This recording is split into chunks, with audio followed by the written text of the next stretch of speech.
Hey, buddy. Eyes up here. Oh, yeah. I decided to treat you today on the Saturday live stream.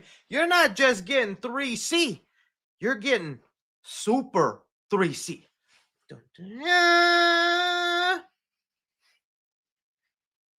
Can you believe this is what Lois Lane sees like twice a week? What's for dinner, Lois? Oh, I like that. I'm gonna do some poses that way I can see cool edits of me online later, okay? So as everyone starts pouring in, let me just do some cool things.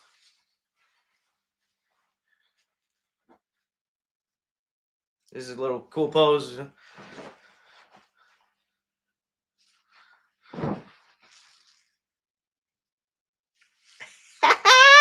Dude, I cannot get enough of this dang Superman suit, baby.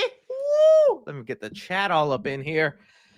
Hello, my beautiful movie peeps, and welcome to a Saturday live stream here on the channel. Now, he a big boy. Gunner, man. What? Oh, you have found out my secret identity. Oh, looks sick. Where did you buy? I always get this question. I should have probably brought it up in the you just literally search up Superman cosplay, like Superman 2025 cosplay, and right there, that's where I got it. Now, it's not official. It is from a Chinese website. It does take a while to get to you because it literally is from China. But this is it. This is what I got. The exact same thing. And if it look good on me, it gonna look good on you, buddy. Oh boy, let me tell you that. Let me tell you that. Oh, let me see what else.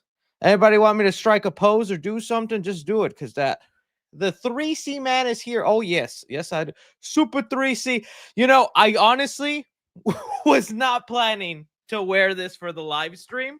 I know some of you was like, oh, of course, Chris just wants to show off his freaking $100 Superman suit.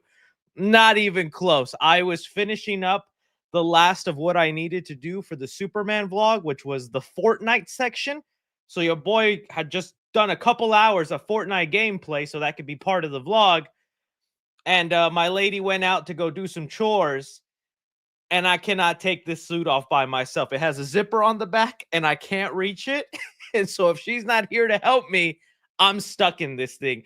So I'm actually kind of tired of wearing this. I've had this on for like 5 hours now, and I want it off. Help me! I don't want to wear this anymore. I went from loving this suit to just being tired of it. I had to eat my little dinner or lunch, whatever you want to call it, wearing this thing. It's constricting, man. So, oh, look, I just accidentally ripped off the cape too. Let me fix that. But all right, buddy, oh boy, as Super 3C fixes his super cape, let me round off some of the things we're going to be discussing here today. Let me pull up to the side. Okay, got a lot of interesting topics. I'm going to give you my quick thoughts on the Odyssey trailer. Then we're going to go into Megan flopping and Jason Blum basically making it sound like Megan no more. He snapped his fingers like Thanos, and Megan danced away. Jurassic World Rebirth. We're not only going to look at the audience reception for it, but also, dang, I can't get this dang button in, buddy.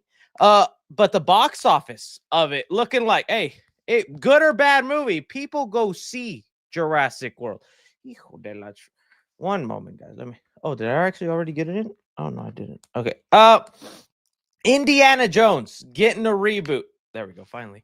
Indiana Jones getting a reboot. I'm going to give you my thoughts on that. Five Nights at Freddy's 2 has had a test screening. James Gunn talking about the Batman, the DCU Batman. Going to be talking about that. Multiple negative reviews on Superman are surfacing.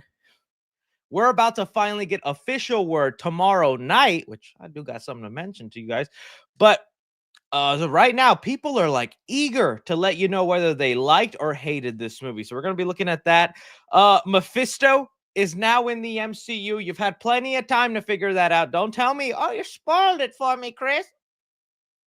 I hit you with my heat vision, buddy. We're along with that.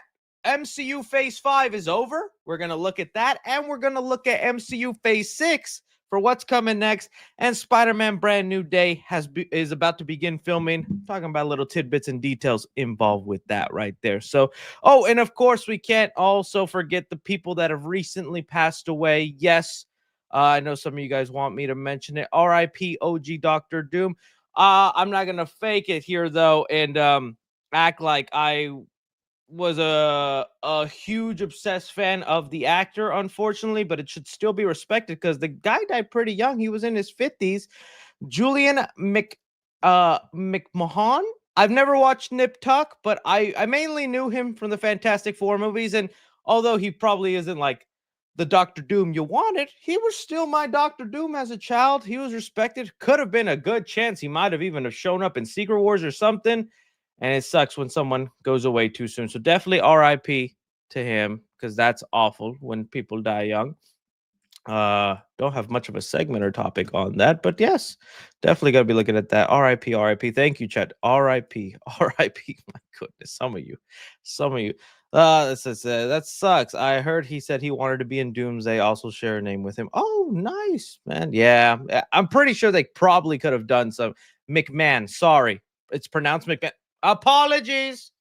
Superman reads different in Krypton. Oh my, I'm tired of wearing this. If in the middle of this live stream, I decide to go downstairs and change, you're going to have to be okay with it because I'm sick of wearing this.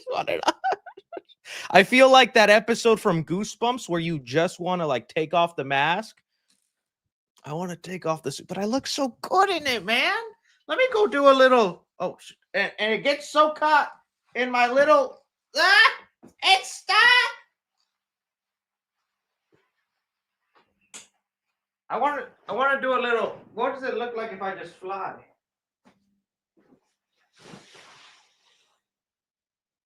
Does this look cool? Does it look cool?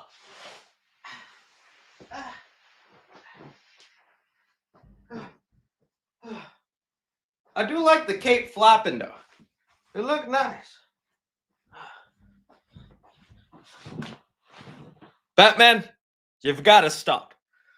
Next time they shine your light in the sky, don't go to it. The bat is dead. Bury it. Want to get some burgers, Batman? I'm kind of tired. See, it's a constricting suit, but I love to wear it, man. It makes me feel so powerful. All right, that's enough goofing off now. People who are watching the replay are just hitting the timestamp going, all right, dude, start talking about some movie news. Okay, no more getting out of my chair because I get out of breath. Let's talk about the Odyssey trailer. Okay, so Christopher Nolan's The Odyssey is currently having a trailer that is playing in front of Jurassic World Rebirth. You can only seem to watch it right now in theaters. I'm gonna be honest with you. Your boy had to look at a leak of the trailer. Haven't had time to go and rewatch Jurassic World Rebirth. Don't even know if I'm going to. But at my press screening, they didn't show the trailers. But I did see it was going around. And from what I did see of it, it's definitely just a teaser. There's not much to go off of. But the little things I am getting, excited. Tom Holland in that little footage is acting his butt off, the most I have seen from Tom Holland in a long time. I know Tom Holland gets this bad rap that he is like a bad actor or he's washed or just because he's got the Spider-Man money, he ain't providing anything. Tom Holland is good, and Christopher Nolan's The Odyssey is about to show off how great this guy is. And so in that little scene, he's there with John Bernthal, who we're about to see him next in the Spider-Man Brand New Day as Punisher. And it's like, dude, these guys are just, they're having fun on this set, and they're about to go do another set together. I will say, John Bernthal is doing great. He's also a great actor, but it is so funny in that scene. It feels like he's 2 seconds away from going, let me tell you something. You know what I got to tell you? Let me tell you something about Odysseus. Like, he wants to say his famous line. I was watching, what was that movie? King Richard. It was on TV the other day, the Will Smith movie with the tennis film. And I was like, oh, John Bernthal's in this. And dude, he says it. He says his famous line in that movie to Will Smith. He goes, let me tell you something, Richard. I was like, he said it. Oh, I really hope he somehow brings that out somehow in the Odyssey. Let me tell it something to you, Odysseus. They could make it work. I don't even think they speak Shakespearean, but it's oldie timey, so maybe. But no, it looks awesome. I was hoping to see more of like the visual style. I was kind of surprised with the teaser trailer. It's going with the very natural look of the locations and the areas that they filmed. And we know Christopher Nolan does like to do a lot of things practically. Like he even found a way to film the nuclear explosion in Oppenheimer practically, not by setting off a real bomb, but doing a mini scale. I don't know how he did it, but he pulled it off in a way where he could film that explosion naturally. And I was like, this guy's a genius. I don't know how much of that natural stuff he's going to be able to do in the Odyssey, because knowing the story and everything that happens with Cyclopses and all and these gods and Zeus, Poseidon, all this stuff, it's like, how do you ground that? How do you do that naturally? So I was kind of wanting to see some of that bigger scale or more VFX heavy Christopher Nolan, but no, he's going pretty natural. I'm not saying it's a bad thing. I'm just like, okay, gets me interested to see what the rest of the style of this movie is going to be like. So hey, we'll see. But the Odyssey trailer was great. Bro is going to destroy. You know that. Bro is going to destroy a ship practically. Yes. And Christopher Nolan is going to be able to pull it off amazingly. I see you spamming ODOC. We see the ODOC and we reject it. I wonder if there's a popcorn bucket for this one. Lately, it's been these hype movies that get popcorn buckets. I know there was like this fake Oppenheimer popcorn bucket. You guys remember this? It got a lot. It tricked a lot of people thinking it was real. The Oppenheimer popcorn. I shouldn't laugh, but these were like convincing edits of like the. So wrong. It's so wrong to laugh because it's like if somebody made a 9/11 movie and the popcorn bucket was the plane in Twin Towers opening up or something. Like the puff from the explosion on the towers is the thing that opens to get your popcorn. Dude, it's so crazy. And yeah, that price is unrealistic too. But so many people were making their like were their own popcorn bucket for this. The Oppenheimer hat. I'm the Oppenheimer. So I wonder if maybe with the Odyssey we can have that happen. I don't know if it was like the Trojan horse, but that was against Troy. Or if they do something else. We'll see, man. But hey, this is happening. I'm excited. It was just a teaser trailer. I want to see the more HD version. And some people are just using their AMC Stubs membership to go get a ticket for Jurassic World Rebirth and then leave as soon as the Odyssey trailer plays, which, hey, man, if you got it, why not use it? Also benefits Jurassic World a little bit. I am the Oppenheimer. He said, you're canceled, Chris. Shame on you. No, I can't be canceled. I'm in my Superman outfit. When I wear this, I am uncancelable. Uncancelable. All right, let's move on to the next topic at hand. Okay. We're going to look at some box office for a little bit. So, guys, Megan flopped. Megan did not do well. Okay, so I know I'm a little late to the party and people like, I don't even care. It came and went. Let's move on. But I think there is something interesting to discuss here. So let's look at this. So Megan unfortunately flopped at the box office. If you guys don't know, I think this is the total right now at 22. Man, it's been out for like a week now. A week. Okay, to put it in perspective for you, the first Megan movie on opening weekend made $30 million. For a Blumhouse movie, that is bank. That is Marvel money. That is awesome for them because Blumhouse movies usually cost 10 million, 5 million, if they really want to go crazy, 20 million. But that's reserved for like FNAF or something like that.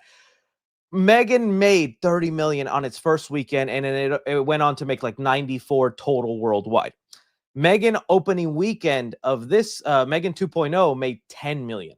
So a third of that. And even right now, being a week and a half in, it's still basically only made to 22. And there's been some interesting repercussions with this because even Jason Blum, the head of Blumhouse Studios, has been doing podcast interviews and talking about, yeah, we messed up. This is a disappointment. We're sad about it. We thought we could be clever and change up the genre of Megan.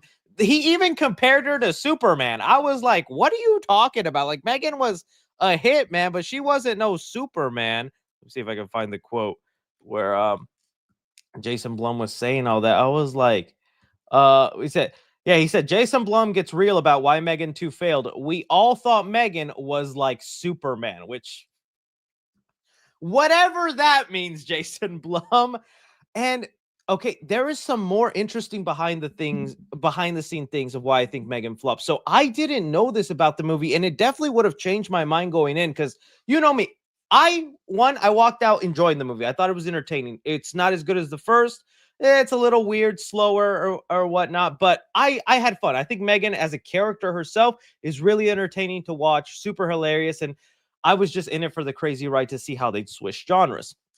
With that said, though, I found out that the writer of the first movie, now this is a rumor, but I pretty much believe it.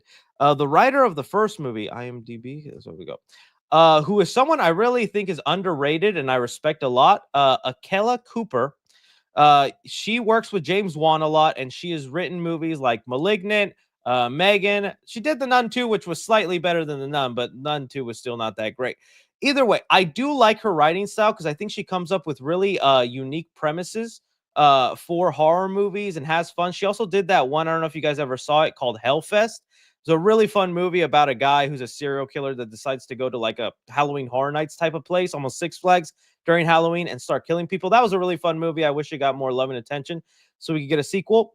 So apparently, so she made the screenplay and the story for the first movie, and she wanted to do the second movie and keep it in the horror route. But Jason Blum and them, they didn't want to. They didn't like it, so they fired her. They still have to give her credit with Megan 2.0 because she created the character. But as you can see, she didn't get the screenplay there. And I was like, oh, okay. So the interesting part about all this to me is, okay, why did Megan flop? I think it really does have to do is we continue to undermine the horror audience. I think that first Megan movie, although it was also a comedy and a little silly, it still had that horror vibe. It had those kills, it has those thrills. And dude, horror fans just want to see some good stuff. We might not always be giving movies Marvel money or making millions and millions of dollars, but when we find something entertaining, oh dude, we'll go back. And I think there was a lot of horror fans that were betrayed when Megan 2.0's trailer came out, the vibe of it, the new direction, that a lot of them said, bye-bye, no thank you, no grazie. And I think it's going to be a lesson learned for Blumhouse to stay in their lane, continue on into the horror route, and not stray too far from it. So, let's see here. Yeah, it's probably the horror disappointment. It was really dumb and silly Terminator 2 type movie. Yeah.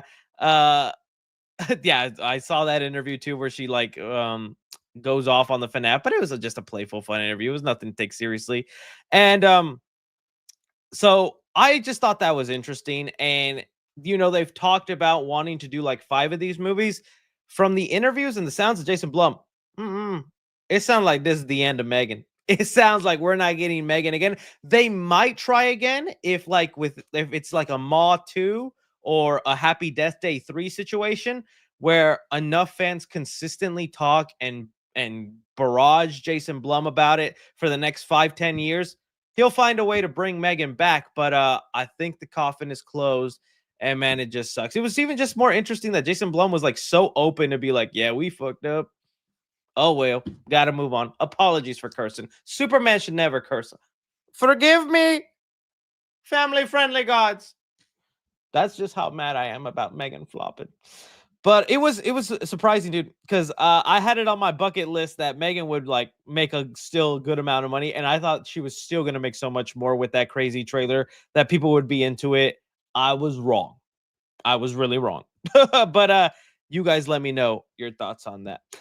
Speaking of box office, dude, Jurassic World is making a splash, and this franchise is review proof. This franchise is always gonna be on the uppity upswing. So let me see if I can find the exact box office breakdown. Dude, I've nonstop been seeing this. And if I have to see it, you have to see it. People screenshot the moment of Jonathan Bailey's character just having a big old bulge in his nair area and set 41,000 likes, all for the Jonathan Bailey bulge. Now that's a really big bulge, as Jeff Goldblum would say if he saw it. So we're just going to take a minute and appreciate this bulge. Whoa. So it said no spoilers. I'm not going to spoil the movie, but dude, the Jonathan Bailey bulge, if that was a spoiler to you, I'm sorry, man. It's been ruined for you. I saw someone like quote tweet this and say, gonna go see this in 3D for the Jonathan Bailey bulge. I have seen this photo too much on my timeline lately, so I had to bring it up to you guys. Okay. I can't find the exact one. So let me go to somebody I did see. Let's see. I think Griffin. Oh, was it? I don't even. Griffin Shell. Oh man. Let me see how to spell it. Oh, okay. Jurassic box office. I'll just have to find it the old-fashioned way. Because someone did a really great breakdown of the box office on this. I think I'm just gonna have to use this tweet here. But all right, when it's all said and done, right now after this opening weekend, so it's made 57 million on its opening day at the global box office. It's now heading to a $300 million opening weekend worldwide, not just in the US, worldwide, but still $300 million on your first weekend. This already also outdoes the opening worldwide box office of the opening weekend for Jurassic World Dominion. And that shocks me, guys. I am shocked for a couple of reasons. So, because I think, was the world not upset with Jurassic World Dominion? Were we alone in that? Was I the only curmudgeon? Because Jurassic World Dominion not only is getting better reviews from general audiences, like general audiences seem to like this movie more than Rebirth, and that's blowing my mind. I thought Dominion was going to do real damage to Rebirth, whether that movie was good or bad. I thought audiences were so betrayed by this movie that it would hurt the next Jurassic Park movie. And now to see that Dominion didn't do a dent, this movie is now going to have a bigger opening weekend worldwide than Dominion did. Their Endgame, their Avengers movie. This franchise is bulletproof, man. This is the kind of stuff you only saw during the Michael Bay Transformers era. See, okay, no one is betrayed by Dominion. It's amazing. Followed by Dominion was hot garbage. And we are a divided fan base, and it's okay. Like, I'm still of the contention. I love the Jurassic Park franchise. And I want to see it continue, and I want more great things to happen. I was a little mixed on Rebirth, but at the end of the day, I came out enjoying it. I'm seeing a lot more people just kind of on it. But that's also what I wanted to talk about. Is it still bulletproof after this, and will they continue? Because, like I said, the cinema score on this, let me see if I can go to it. Cinema score, which is kind of like what they use when they how do I say it?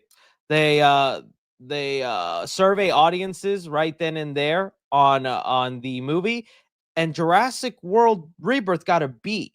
That might seem pretty fair and fine. That's really low for general audiences. And to put it into perspective, Dominion got an A- out of audiences. So like that's how much people are coming out slightly mixed on this one. And so that's where I'm wondering, even with this big box office pour, it's a sign to Universal to, we still got to make dinosaurs movie. These dinosaur movies ain't stopping anytime soon. Okay. But do they continue with the Rebirth direction? Which, yeah, Gareth Edwards has talked about. I made it kind of standalone so it can close, but there is like little nuggets of where they could go next if they want. Is 2 meh movies in a row enough to like hurt the next movie? Or is this again just another bulletproof franchise where you can keep doing that, but as long as I'm getting big dinosaur action, you can have my money? Because you got to admit, Jurassic Park is the only franchise monopolizing the dinosaur brand. And I do think that is kind of crazy. You think about like Steven Spielberg's impact with like Jaws, right? So it's 50th anniversary this year, right? Jaws. Jaws was such a huge influential movie at the time that now, 50 years later, we have like a million. I'm probably not even exaggerating. Okay, maybe it is an exaggeration, but we have like, I say like 10,000 different shark movies all because of how good Jaws was and its influence. Okay, we have Ghost Shark, we have Sand Shark, we have Amityville Shark, you zombie shark. The amount of shark movies that exist is kind of wild. Steven Spielberg's impact with the Jurassic World and Park franchise, we barely get dinosaur movies. They tried doing that it was Adam Driver. What was it? Adam Driver dinosaur movie, which, dude, I had such high hopes for.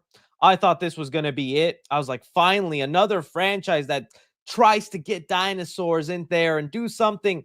Oh, well, not only was there very little dinosaurs, it was just kind of a lackluster movie and it was a wasted premise. I just So you forgot Sharknado, bro. You want me to sit here and just list off every shark movie since Jaws?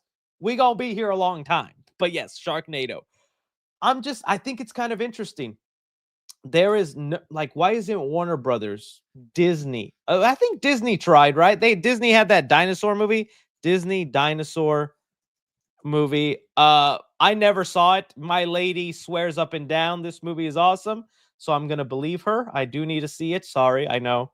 I think that's one of those childhood movies that a lot of people love. I unfortunately never saw it, but I mean, that didn't get them to do more movies and whatnot, and the Pixar one didn't do as well. So it's like people only want to see if it's Jurassic World. So I'm curious about where the franchise goes from here, because with all the reception of this movie, I've just been hearing nothing but people say, "Oh, it's time to shut it down. It's time to pause it. We don't need any more Jurassic World movies. They've run this to the ground." I don't agree. I'd like to see more. I'd like them to, try and do something fun and expand the world out. It is kind of crazy to think 7 movies in, though. Like, that's a lot. There was a time 3 Jurassic Park movies were the only movies in existence, and now we're 7 movies deep in. It's kind of crazy. I do talk about my theories about where they're going to go next in my spoiler review. I don't want to get into spoilers here, but you can check that out on the channel if you want. So I throw it off to you guys. This movie is about to make more money opening weekend than Dominion. Still, we'll see long term because it's got some competition with Superman and Fantastic Four. If it'll crack that billion like Dominion did, I think it probably will now. But do you think this is a sign we keep going on the Rebirth path, or we just give it a couple years, do another Jurassic Park type movie? What happens next for the franchise? What do you want to see next? Do you think the negative impact will affect it at all? I'm curious. I'm curious, baby, because I'd like to see someone else create dinosaur movies. I like Jurassic World and I'm still to see them, but can we have more people do dinosaur movies? Because it seems like the world wants dinosaur movies, man. All right, let's move on. Oh, speaking about rebooted properties, Indiana Jones. Okay, this was a story that happened earlier in the week. I just didn't talk about it because I didn't know how to fit it into some of the stuff I was already discussing. But a report had come out that there is a reboot on the horizon for Indiana Jones. Let me see here if I can find the exact. I think it was by Puck, and it was from a semi-reliable source. And here it is. Indiana Jones reboot planned at Lucasfilm. Okay, I got a lot of thoughts on this. So, for one, I do believe Lucasfilm is probably looking into this because you got to remember, Lucasfilm, you think Star Wars, right? Because that's mainly what they do. But Lucasfilm, they're trying to be their own studio, trying to expand and do different things. Honestly, all they got is Star Wars and Indiana Jones in my book. And so, with their 2 franchises, they're going to want to continue Indiana Jones. But as a big fan, I was so let down by Dial of Destiny. I cannot tell you how disappointed, how sad I was. I'm one of the people that still thinks Crystal Skull was better. I'm not even kidding. I honestly think Crystal Skull was a better Indiana Jones movie than Dial of Destiny. Fight me. All right, fight me. And I had such high hopes for it. So with the reboot idea, I'm of 2 minds because I'm always the type that says, yeah, reboot it. Give me a sequel. Give me 10. Let's do it. I don't know if there is life for Indiana Jones outside of Harrison Ford. He just made that role so iconic, is such a huge part of it. To see a world, Indiana Jones movies without him, dude, you got to pick the right actor. The right actor has to do this, or it just fails on impact. Years ago, people said Chris Pratt or Alden, I can never say his last name, Alden Ehrenreich, who did Han Solo. I don't think so, man. It's got to be someone good. Oh, someone just said Tom Holland. Chat, burn his mother. or her. Sorry, Selena. Of course not. But I'm just like, I don't know what you do. I think a long time ago, people suggested that Indiana Jones could be like James Bond, where we should just always have Indiana Jones movies and have them going. And like James Bond, we just swap out the actor every other adventure. And I think that could work to a point because Indiana Jones goes on so many random adventures to different artifacts and whatnot. It could work. But I'm also wondering what era and what time period. Because I think I'm forgetting. I think the first Indiana Jones. What year does the first Indiana Jones take place? What year is the first Indiana Jones set in? Okay, it's set in 1936.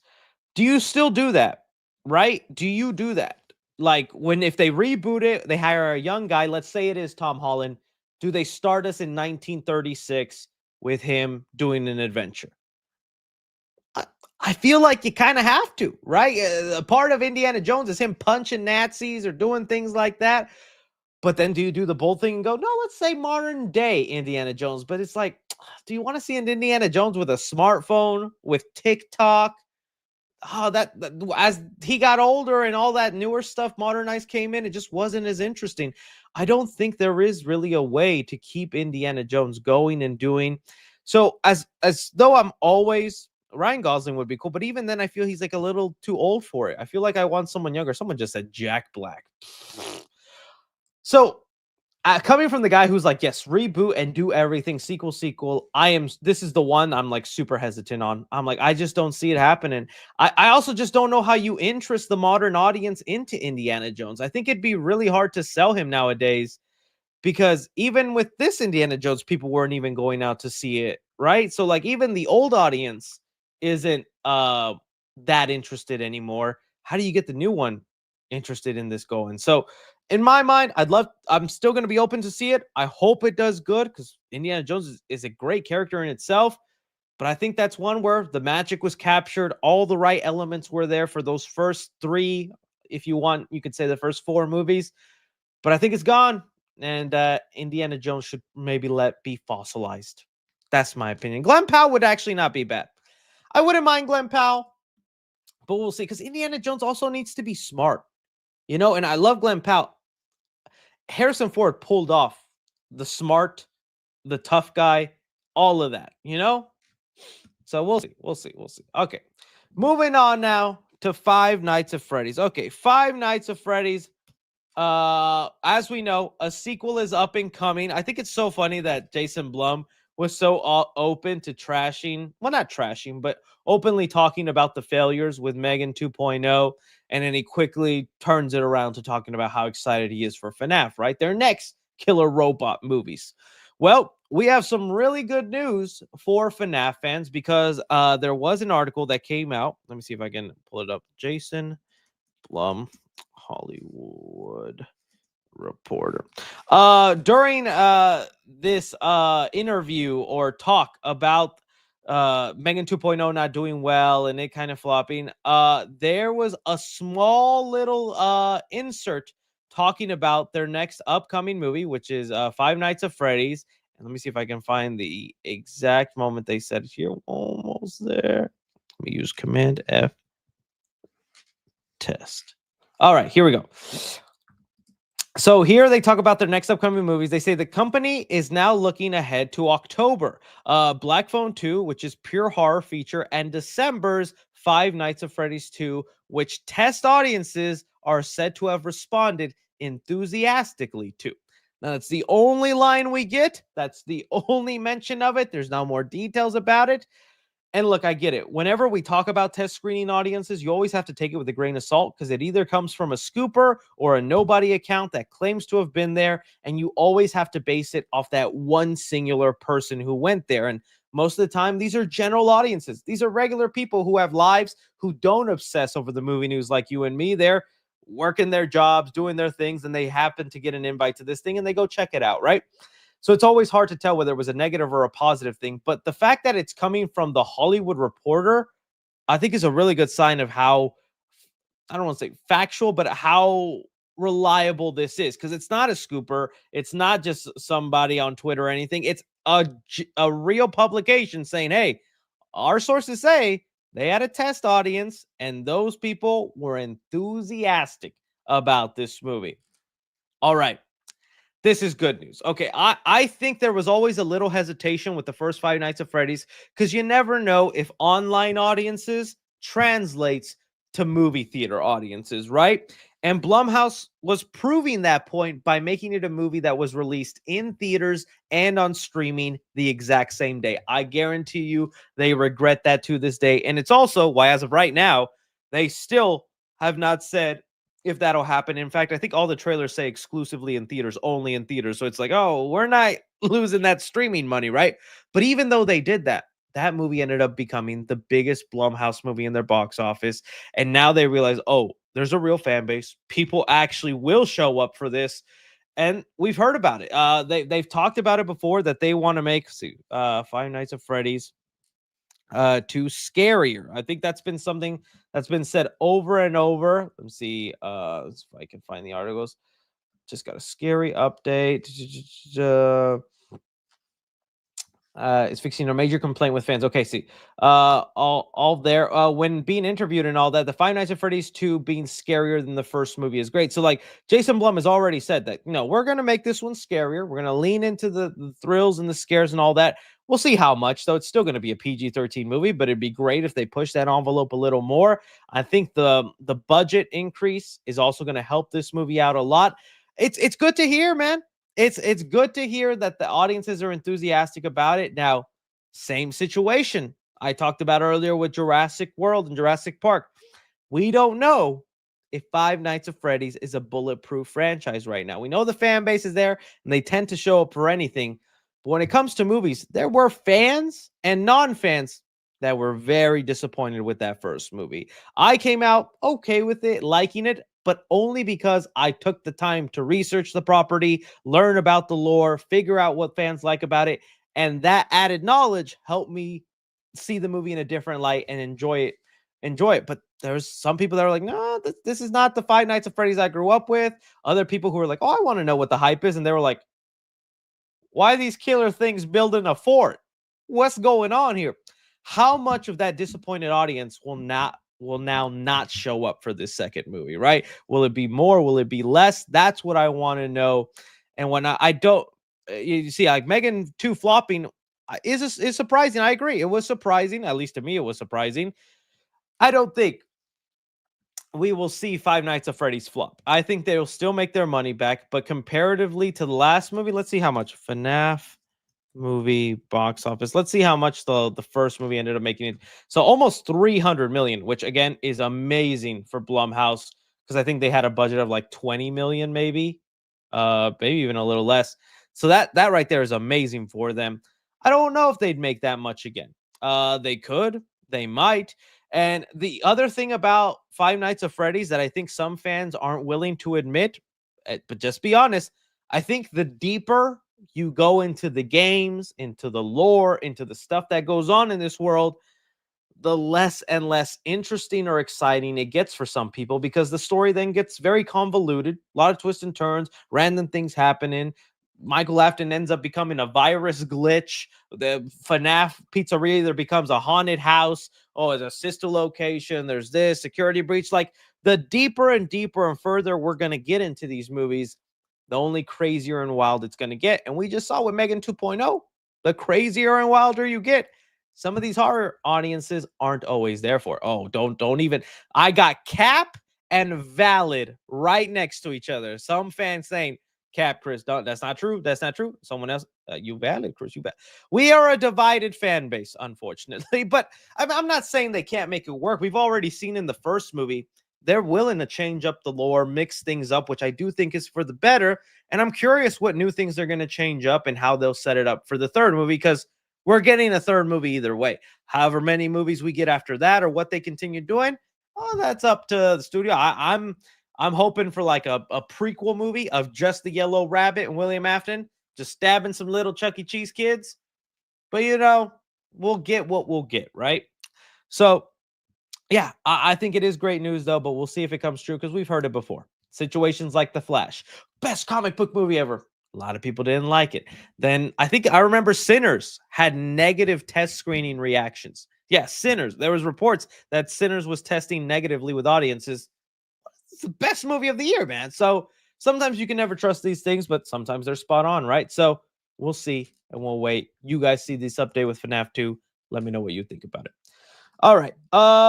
James Gunn. Okay, so let's talk about a little bit of some DCU updates. So James Gunn doing the rounds. It's James Hunn. James Gunn doing the rounds. And he gave a small little update on Batman that I thought was worth talking about. So here we have DCU's Batman update. James Gunn confirms the mystery script is almost ready. He was doing an interview, and in this interview, let me see if I can find the exact quote that he said. Uh,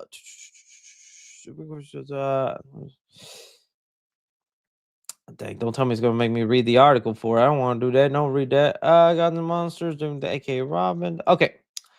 So here we go. During an interview with The Omelette to promote Gunn's Superman movie, the outlet asked DC Studio CEO how many Batman scripts he expects to read in the next couple of months.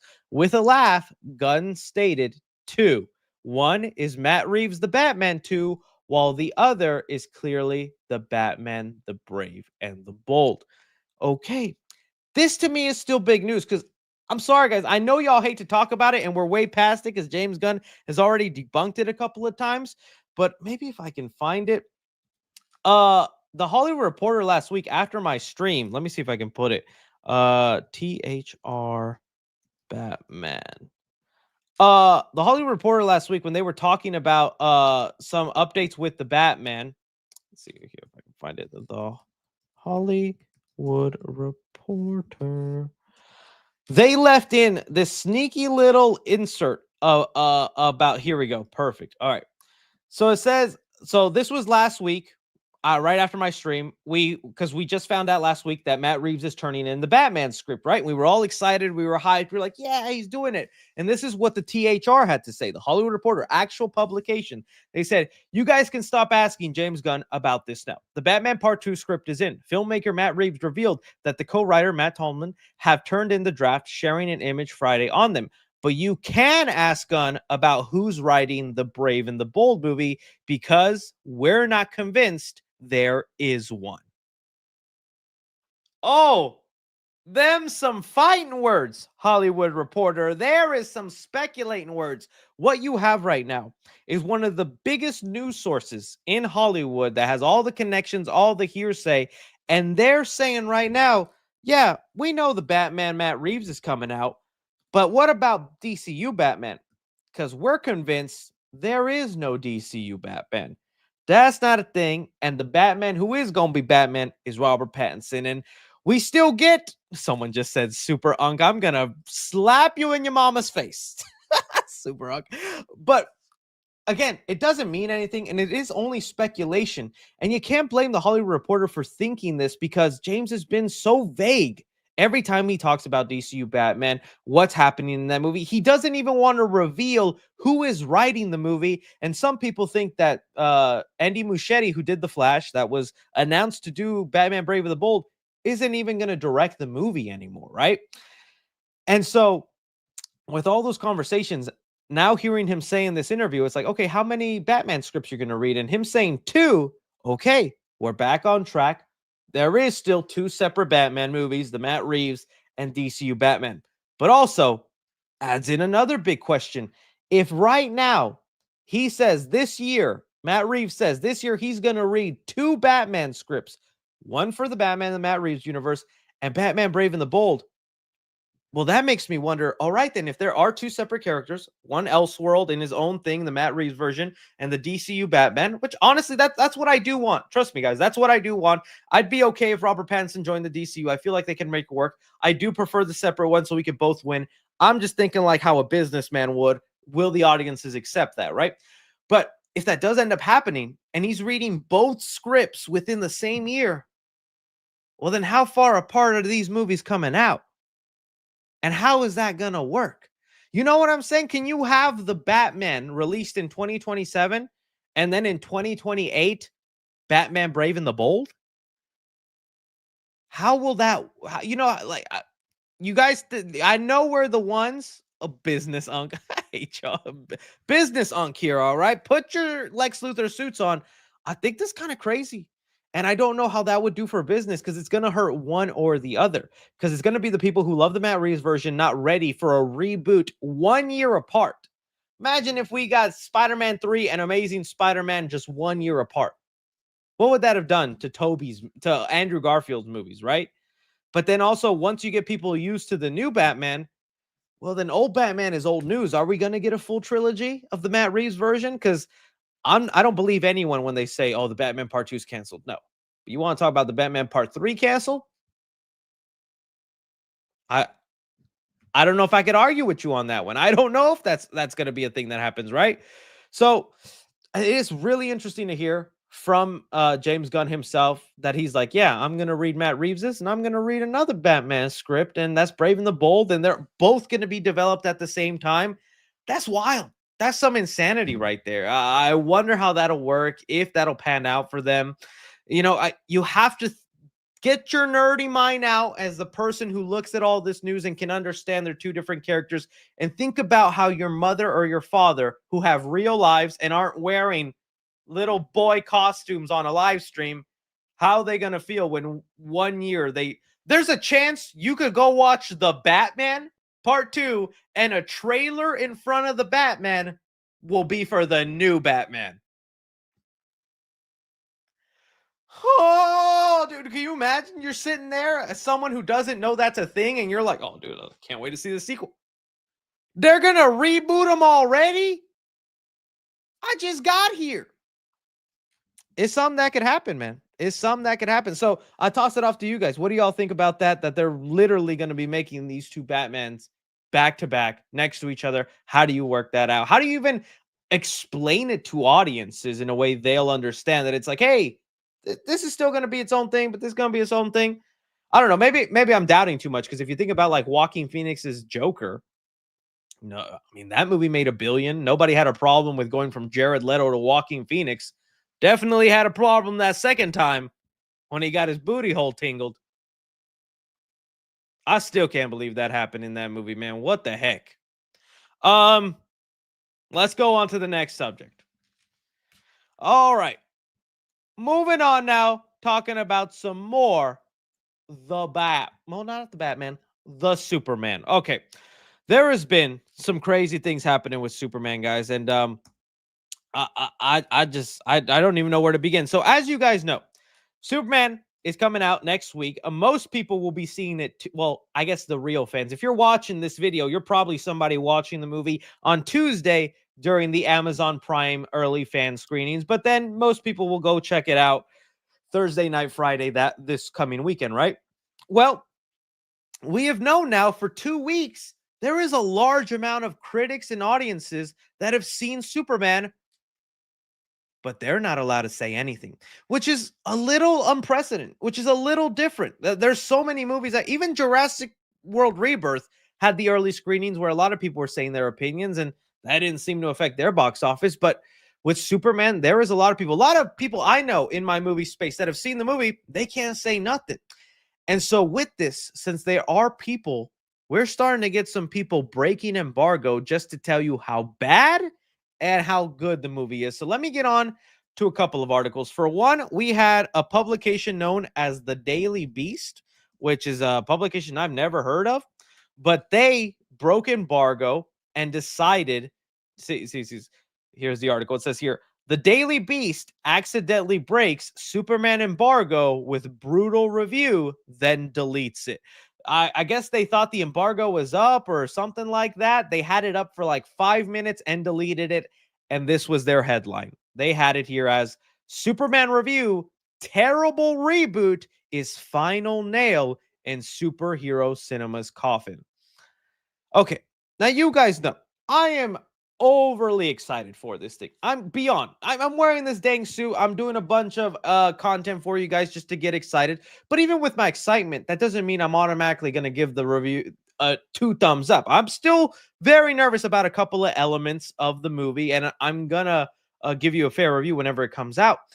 And seeing stuff like this does make me raise red flags, because it's like, why are they not letting reviews come out? And I just think unfortunately, maybe we are headed not to a bad Superman movie, but I think a divisive one. I feel like Superman is going to be the movie you either love and accept and embrace the craziness of it, the colorful, vibrant silliness, the additional heroes, the turn into the DCU, or you're just like, this was weird. This is dumb. I don't like it. Because I'm seeing a pattern with some of these reviews. I don't want to blame it all on Snyder fans. I know there's definitely, I know the Snyder fans were going to hate it no matter what. They were going to always just say the movie was terrible. I'm still waiting to see, and I have no idea if this person was a Snyder fan hater. I will say people have noticed, though, that this person, also the person who reviewed it, didn't like Sinners. So to me, that kind of negated their thoughts, because I'm like, well, if you didn't like Sinners, buddy, then you just didn't like cinema. So you couldn't even appreciate Superman, right? Okay, well, then we had another review break embargo, and this time from somebody that we are more familiar with. We had, let me see if I can pull it up here. We had somebody from the Variety who also had something against Sinners, if I remember correctly. So Peter Durg on Variety, which is a publication I use all the time for news source, and it's an actual legitimate one. During an article where they were talking about some stuff, they slipped in their thoughts on Superman and then deleted it after people noticed. So they had it here. Peter DeBerg on Variety, review for Head State, which is like this John Cena, Idris Elba movie coming to Amazon Prime, says it's a lot more entertaining than Superman. His exact wording was, you could be forgiving for writing off Head of the State, but then you would miss a movie that's no sillier than Superman and a lot more entertaining in comparison. A comparison worth making since both adhere to a mythical sense of heroism. So now we have two journalistic publications, Daily Beast, that I barely call them a journalistic publication, but you do have someone now from Variety who looks like when their embargo is up and they can put their full review, the Variety's not going to be happy with Superman, and they're calling it a silly movie where this Idris Elba film, Head of the State, is looking to be a better film. And just looking at the poster, like, come on, you know what kind of movie this gonna be. Probably a dumb fun one, but it's a straight to streaming slop that I'll happily enjoy. It's already out. Have people seen it? That might be my plane movie tomorrow. Anyways, though, but see, that's also the thing. You're exactly right. Silly equal bad. That's the thing, right? It's all going to come down to preference. And I'm not saying this to hate or to be rude on Superman. I'm just trying to understand and justify then why the studio felt the need then to hold off on some of these reviews, because I think that's what it's going to be. At the end of the day, I think it's still going to get majority positive reviews, and I think more people will come out liking it, because you're right, silly doesn't equal bad. Silly can be enjoyable, and there are silly things from the trailer, the Crypto himself and all the other weird things happening. If the movie plays that tone right, I will enjoy and be happy. I'm okay with silly. But I think there is going to be a large people that don't like that. There's going to be a large people that don't, and they're just wanting away from that chunk. Because it could be 90, 80% positive reviews, and all some people will focus on is 20, 10% negative reviews, like I'm currently doing for this segment or this clip on the channel, because it got you to click on it, didn't it? You here because you want to hear me talk about some negativity with Superman. You're no better than me, buddy. No better than me. So, but it is interesting to see and all that. And along, there was also another.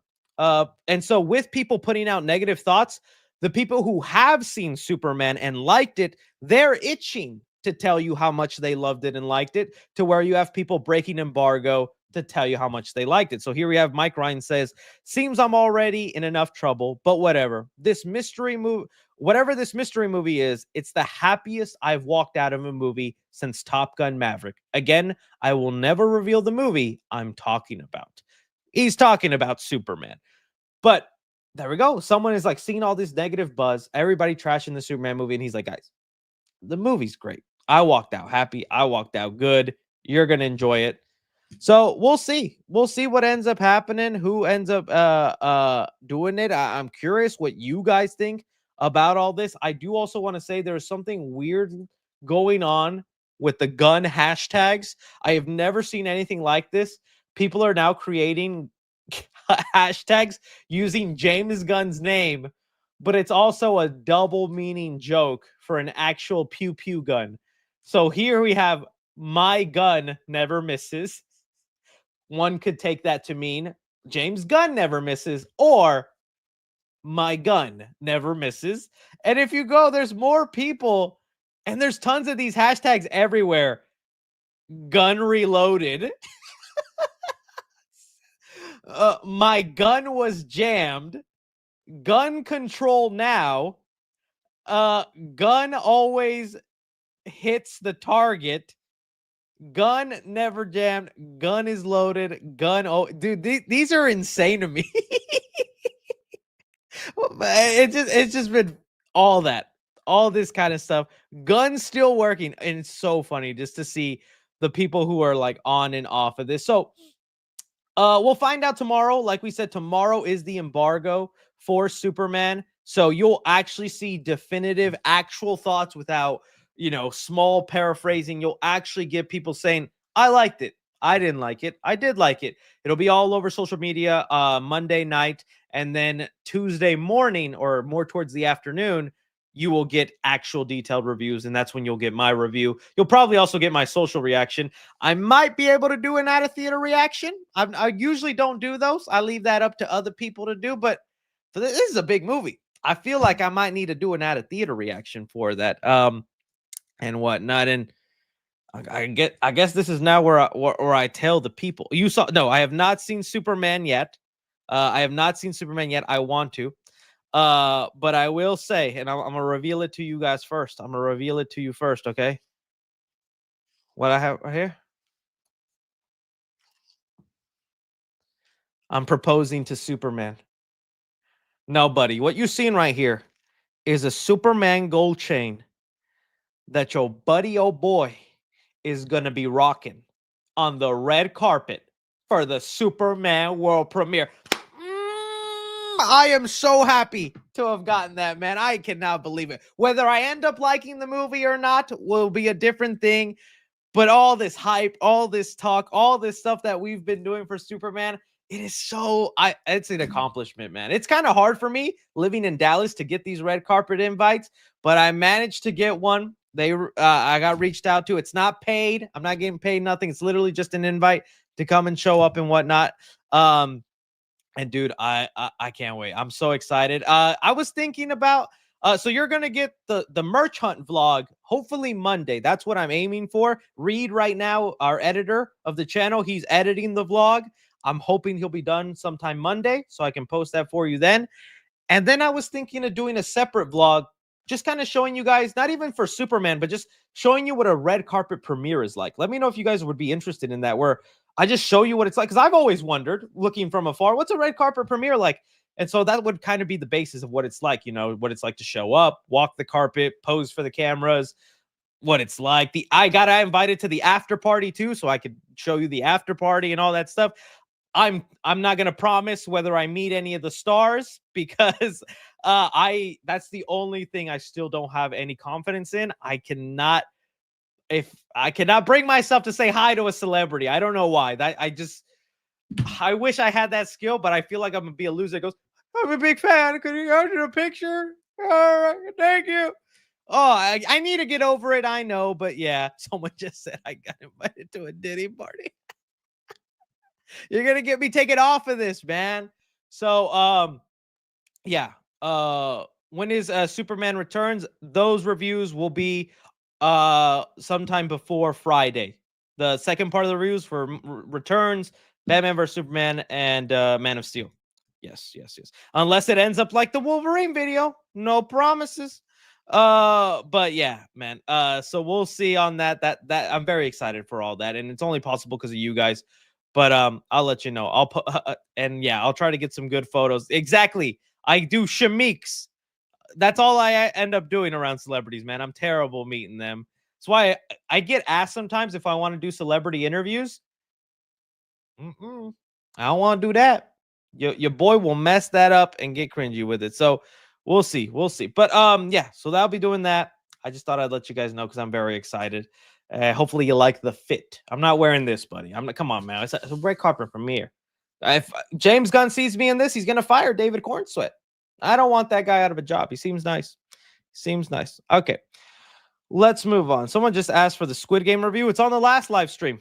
Watch last week's live stream. Go to the timestamps, and it's right there. My review on Squid Games. All right. Let's move on here. What's next? All right. Mephisto. Mephisto has now entered into the MCU, and honestly, I just don't even know what to say. So I guess spoilers for Ironheart, but I mean, it's been out for a while now, and you have seen it. Quickly, my thought on that, because I did give you my thought on the first 3 episodes. If you guys didn't see that, I said my thoughts on the first 3 episodes of Ironheart. I wasn't the biggest fan of the show. I was honestly kind of just disinterested with it. Not that it was like bad or garbage. I know some people are exaggerating, like it's the worst show Marvel has made. I don't believe that. It's a competent show that I understand why some people would like. To me, I was just struggling with my, I don't even want to say like paying attention, but like my interest in it. Like I just found those first couple episodes very slow.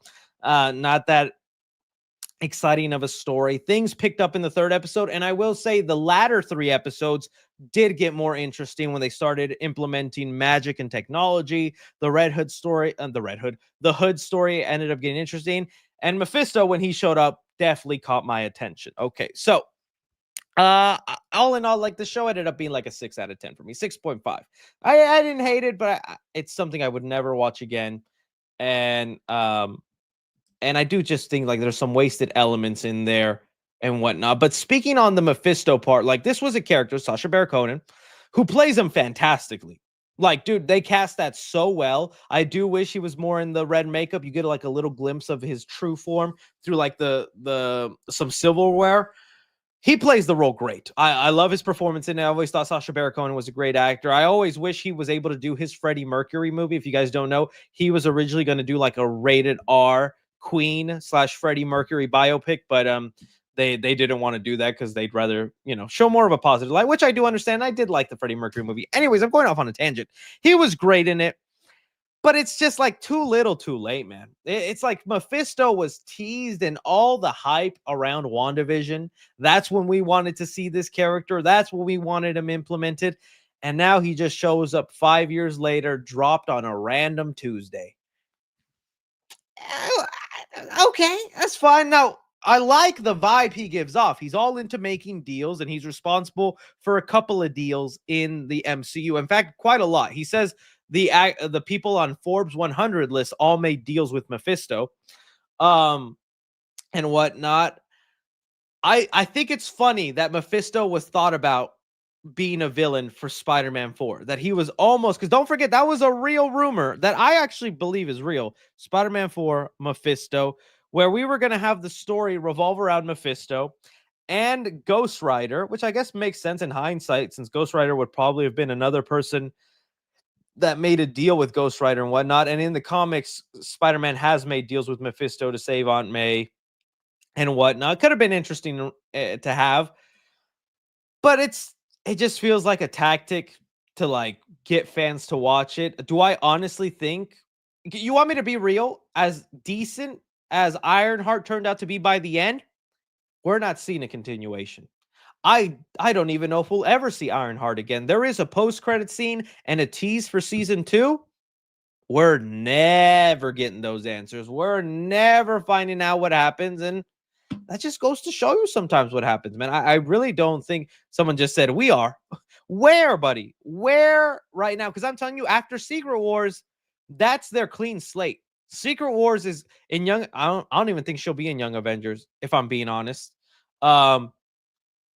There's a lot of people that should be in Young Avengers. I don't know if Riri will be one of them. If I guess you could say maybe there, if they do end up doing Young Avengers, which I just don't think so, because Marvel has already talked about they want to scale back on their TV side, not spend millions and millions like they have, and do more street level stories like Daredevil or Punisher. If you do a Young Avengers show, that's going to be expensive. That's not just going to be street level. You have Miss Marvel in there. You'll have Ironheart. You'll have Kate Bishop. You have all these people, Mephisto. It'll be kind of expensive characters to do. I don't think it's happening, Bo. I don't think it's happening. Midnight. I've also seen people say Riri could be a Midnight Suns member.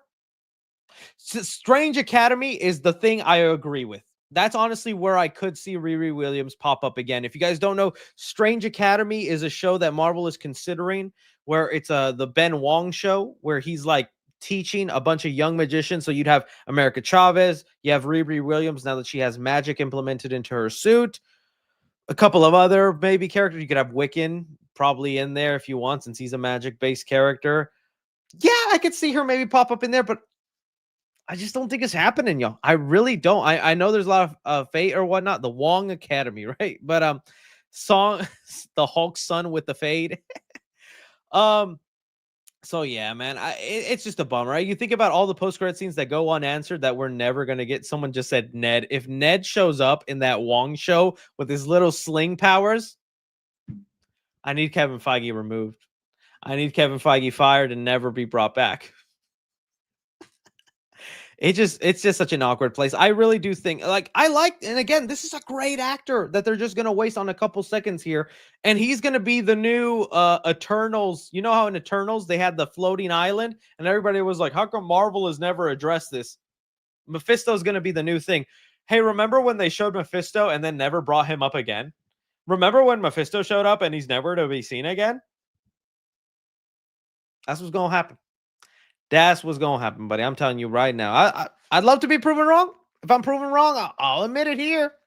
But I don't think it's gonna happen, y'all. So I don't know. It was just interesting to have Mephisto finally show up. I do think the performance was cool. Definitely elevated the show, brought something interesting and new. But it does feel too little, too late. And just being realistic, I just think it's gonna be one of those things not ever addressed or talked about, like the end of Eternals, those post-credit scenes, even the end of not Brave New World, but Captain America, the Winter Soldier, and the Winter Soldier. That one that had a post-credit scene with Agent 13. We're not gonna get the answer to that. Midnight with Moon Knight with his third personality. I don't know if we'll ever see that again. Secret Invasion, like we're gonna see that shapeshift in person again. This is just more common now in the MCU to introduce, show cool things. Rhodey as a Skrull. Doubt if it's ever addressed, dude. I'm telling you, Secret Wars and that reboot is their answer to clean slate, wiping things off, and storylines that were never addressed again. It's because the Secret Wars soft reboot wiped them away. I don't know. That's what I'm saying. That's what I'm saying. That's what I think. Like Werewolf, I don't even know if we'd ever get Werewolf by Night again, you know? I don't even know. I don't even know. But with that, though, Ironheart is over, and that marks the end of MCU Phase 5. So I just thought it'd be fun to kind of look of what just ended with MCU Phase 5 and take a look at that. Let me see if I can pull up the exact list and whatnot, because do you remember when MCU phases used to mean something? I feel like there was a time it was hyped and excitement for a new phase, right? It was like, woo, we're getting a new phase. Things are bumping. Okay, here are all the phases. Perfect. And it was like an exciting time. It was like, oh, Kevin Feige's going to get on stage and reveal the new phase. I feel like phases don't hit as they used to. So this is what Phase 5 looked like. And again, phases used to have a theme. And I don't see a theme here. I don't see a progression of a story. And very little of these projects actually did something to move the story forward. Okay. Tell me if I'm wrong. You can tell me if I'm wrong. Quantumania does not move the story forward. If anything, it's completely scrapped and not coming back. Guardians 3 is the best out of all. If you wanted me to rank them, Guardians 3 is at the top. And it's the best one. And it did wrap up their story and at least put Chris Pratt's Star-Lord somewhere where he could show up in Doomsday or Secret Wars and have something happen there. And even at the end of this movie, they say Star-Lord will return, right? Secret Invasion? No, not even. I would like to say Loki also did, but it's more caught up with the Kang storyline. They're going to have to repurpose this to make it work with the new one, right? Miss Marvel, believe it or not, actually does impact the Marvels, does impact the overall universe and pushed us forward to where we're going to get to. But how many MCU fans saw that movie? About this many. Oh, I'm so sorry, Brie Larson, man. I'm sorry. I'm not a Brie Larson hater. And I didn't even think that movie was all that awful. It was actually semi-enjoyable, mainly due to Miss Marvel in there and whatnot. But that had a post-credit scene that led us into a different universe, into the X-Men peeping in. I'm telling you, those X-Men are also going to be the ones that show up in Doomsday. You know, the chair trailer where we got freaking James Marsden, Channing Tatum. Those all X-Men are going to be from the post-credit scene of Miss Marvel. And again, not very many people showed up for that. I don't even know what we talk about with Echo. Marvel had such little faith in a lot of these shows now that they started creating new identities for them. Remember, and I don't think another show will do it again. Echo was labeled as, what was it, Marvel Black or something? What was it? Echo is Marvel. What was it? You guys remember the name? Pull it up real quick. I forget the name of it, but they labeled it something entirely different just to fully separate what it is compared to all the other Spotlight. There we go. Marvel Spotlight. They created a brand new tag calling it Marvel Spotlight, which is code for, yeah, this ain't, we not seeing Echo again. That's honestly what it was. Deadpool Wolverine, people want to hate on it, all right? People want to hate on Deadpool Wolverine. Enjoyable, entertaining. I think this is proof to you that sometimes fans just hate because it has the MCU logo on it. Deadpool Wolverine to me is proof, because if this was still a Fox movie and it was owned by Fox and Fox got to do what they wanted, we would not be seeing the weird 3-month turnaround hate that Deadpool and Wolverine has gotten, because all of a sudden now it's like The Flash. If you like Deadpool and Wolverine, well, then you like slopped. Well, then let me tell you something. Give me more servings of slop, Kevin Feige, because I will eat it. Lemon flavor. You've outdone yourself, Feige. That's just me. And at least there's something in there. There's going to be callbacks that we'll get to see. I mean, there's going to be a great moment of this Hugh Jackman Wolverine getting to meet the X-Men that have died. You know, James Marsden, Cyclops, Patrick Stewart, all of them. There's going to be that great moment. Why is Thor crying? We're going to get a great joke that'll fill that in. You know, the Russo brothers were always good with that, bringing back old jokes. It was a fun movie. It has its flaws, yes, but it was fun. I ended up being surprised with Agatha. Did not hate Agatha all along. I honestly thought I was going to, and it ended up being fine. I'm not saying it's one of their best shows, but it was entertaining, and I like the horror aspect of it. And there was even something kind of nice they did with Agatha. Will I say it really moved the story forward, or was it necessary to the overall MCU? Not really. Like, I'm not that excited for Wiccan and Speed to show up all of a sudden and see how they'll be part of the upcoming phases. But hey, Agatha wasn't bad. Agatha wasn't bad. Captain America Brave New World. This is a movie where I like the character a lot, and I wanted him to have a better movie, man. I just thought he deserved it. And this is another situation of a movie that kind of progressed and teased the bigger universe, but in the actual most slop way you could. Having, what was he, the Thinker? I forget the guy's name. The Thinker, or whatever his name is. The leader at the end, out of nowhere, just go, I know the multiverse is real, and they're coming for you, Captain America, will be the dumbest post-credit scene in history. There is not a dumber post-credit scene in the MCU. I still hate that one because it just does not make sense. And there were some cool moments in there. There was, I think the fight scenes were kind of spiced up and whatnot, but it's just not the movie that Sam Wilson deserved. It should have been his first Disney Plus show turned into a movie. That way you introduce John Walker, you have that tragic storyline, and it would also have set us up perfectly for Thunderbolts, man. Daredevil Born Again, I liked it. Got us back into the street level. Still so mad that this didn't lead us into Spider-Man No Way Home, not Spider-Man Brand New Day, because at the end of that, Kingpin gets rid of vigilantes, sets up a task force. It's like perfect for the street level Spider-Man. We don't know if we're going to get that, but show was good. I don't know if it did reach the heights of the Netflix series, but it was good. Still didn't do much to move the MCU story forward, but it looks like that's where the future of the MCUs are headed. Thunderbolts. I'm willing to say Thunderbolts is probably number 2. If I really had to rank them, it's Guardians, Loki Season 2, and then Thunderbolts. Thunderbolts was another shining gem and was kind of a lackluster MCU phase. And the repeated pattern of this, people didn't show up.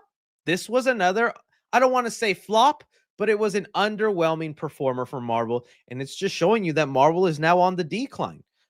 Guardians not hitting $1 billion, I think, is tragic. It made $800 million, which is still awesome. Not a flop, but it should have hit $1 billion. Marvel's was a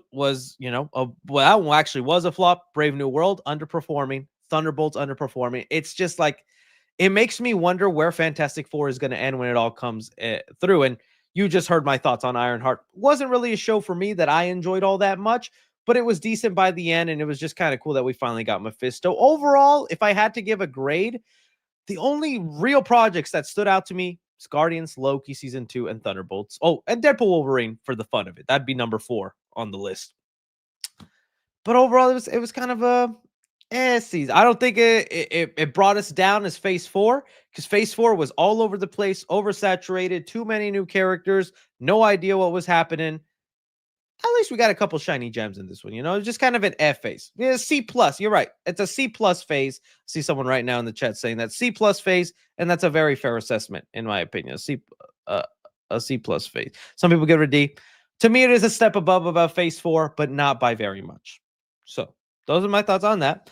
But with the thoughts on Phase 5, let's go into our MCU Phase 6 and what to look forward to. So now that Ironheart is over, we have entered into MCU Phase 6, and the first project that'll be part of MCU Phase 6, which again, let me see if I can find a little photograph of everything so we can take a look at it. Here we go. This is what MCU Phase 6 is going to consist of. There could also be added projects and announcements made, but this is kind of the basic idea, and we will begin with the Fantastic Four in July. I have big hopes for Fantastic Four. You know, right now you're seeing me in Superman suit doing all this stuff. Once Superman is over and I post my spoiler review that weekend, oh, baby, Fantastic Four hype train is on, because I'm loving the look of this movie. And maybe do I have an expensive suit just like this one to put on for Fantastic Four and hit one of these with a Little Caesars pizza? Maybe. I'm so excited. And if this ends up being mid or bad, oh, I'm going to be sad. But the main thing I want to know with this is, like we were just talking about, we're seeing a downward trend with MCU movies, because Thunderbolts, great movie, didn't make that much money. Captain America Brave New World underperformed. The Marvels flopped. We're getting these movies now. I don't know where Fantastic Four ends, because I think there is that built-in fan base of old Fantastic Four, right? The ones who grew up with the Jessica Alba, Chris Evans movies. That's me. They kind of want to see the Fantastic Four again. This is kind of like a legacy brand for them, where it's like, hey, it's back. Will that be enough to catapult them? I don't know if it'll make $1 billion, but I think they're hoping for at least 700 million. 700 million, I think, is what they would like to make as proof that, hey, we still got it, and this is a good starting point, but we'll see, right? All right. From there is then where we get Eyes of Wakanda. Animated show I'm actually excited and into. Last one was for X-Men 97. I'm not really even looking forward to like Marvel Zombies or well, I think there's another anime. I stopped watching What If after one season. I was just like, it's not what I expected the show to be. It's honest. I hate that they made Marvel's What If a kind of like linear story. I wish it was more anthology based and random, not as so connected, but whatever. Eyes of Wakanda, I'm into. I think this could be a cool idea, seeing different generations of Black Panthers and stories of Wakanda. Excited. So 2 for 2, good. Wonder Man, it's again, I don't know if I'm going to have that interest there. I like this actor, Yahaba Abdul-Mateen, or Yahya Abdul-Mateen. Sorry, I always say his name wrong. He's Black Manta, of course, and he's awesome as Black Manta. This Wonder Man story, Wonder Man can be a cool character. He's a very powerful character, but the route that Marvel is choosing to go with this, I just don't know if I care, because it's going to be about LA in the MCU, what it's like making movies in the MCU. So it's going to be one of those shows that's kind of like a commentary on Hollywood. And so they're going to bring in Ralph Boner, our favorite character, Quicksilver, Ralph Boner, Ben Kingsley as the Mandarin again, acting coach. I just don't know if they're going to be able to do that as much justice as I'd like. Like I said, I'm going to check it out. But right now I have about as much interest in it as Ironheart. Hopefully it does me better. Daredevil Born Again, of course, interested. I want to see it, see how that goes down. And if anything, more interested, because now it's not a show that's half old, half new. Remember, this recent season of Daredevil Born Again, half of the show was from a team that was fired, and then they brought in a new team to redo it.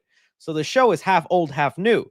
This time the show will be all new writers from the beginning, straight, more focused. And the set photos that we have gotten of Daredevil's upgraded suit, woo, looking good, looking good. So I'm hoping that goes good. And they're bringing in, what was her name? Jessica Jones, she's coming back. I hope Luke Cage makes an appearance, dude. If Luke Cage shows up in there, I would be so happy because that's a character I feel like they could do a lot of fun, especially if they pair him up with Iron Fist. Although I would not be a fan if they just make Iron Fist by himself. That's the one Netflix show I never got through. I did like 2 episodes of that and I was like, yeah, I'm done. Punisher special. My hype level for the Punisher special was like already at a 9. You tell me Punisher is now the guest character in Spider-Man Brand New Day? 20. I cannot wait. And the fact that it's also a special, so basically a little mini movie, not a dragged out TV show that repeats this Marvel formula.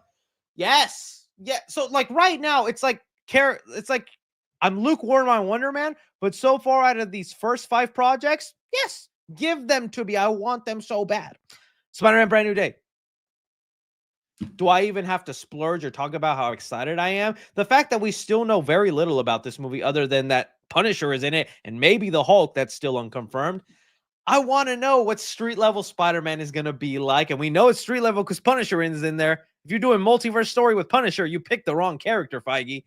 This is going to be great. And just also the fact that we have a new director, Destin Daniel Cretton, and he's going to throw in some new flavor and look. We looked at those mood board images. And the idea of what that film could maybe end up looking like. Ooh, so high hopes. I cannot wait to see Tom Holland's Spider-Man with a different director's eyes. Love you, John Watts. I don't want to hate you, man. You're a good guy. You were nice to me. But I'm excited to see someone else take the reins of Spider-Man, right? All right. Vision Quest. That's another one. It's just the Disney Plus shows at this point, other than Daredevil or Punisher, because they're carrying over from the Netflix era. Do I care about Vision Quest at this point? Like, this should have been a show again that came out like a year or 2 after WandaVision. Now this is a show we're going to get 6 years. 6 years after WandaVision, or is it 5 years? Still, that's a long freaking time, man.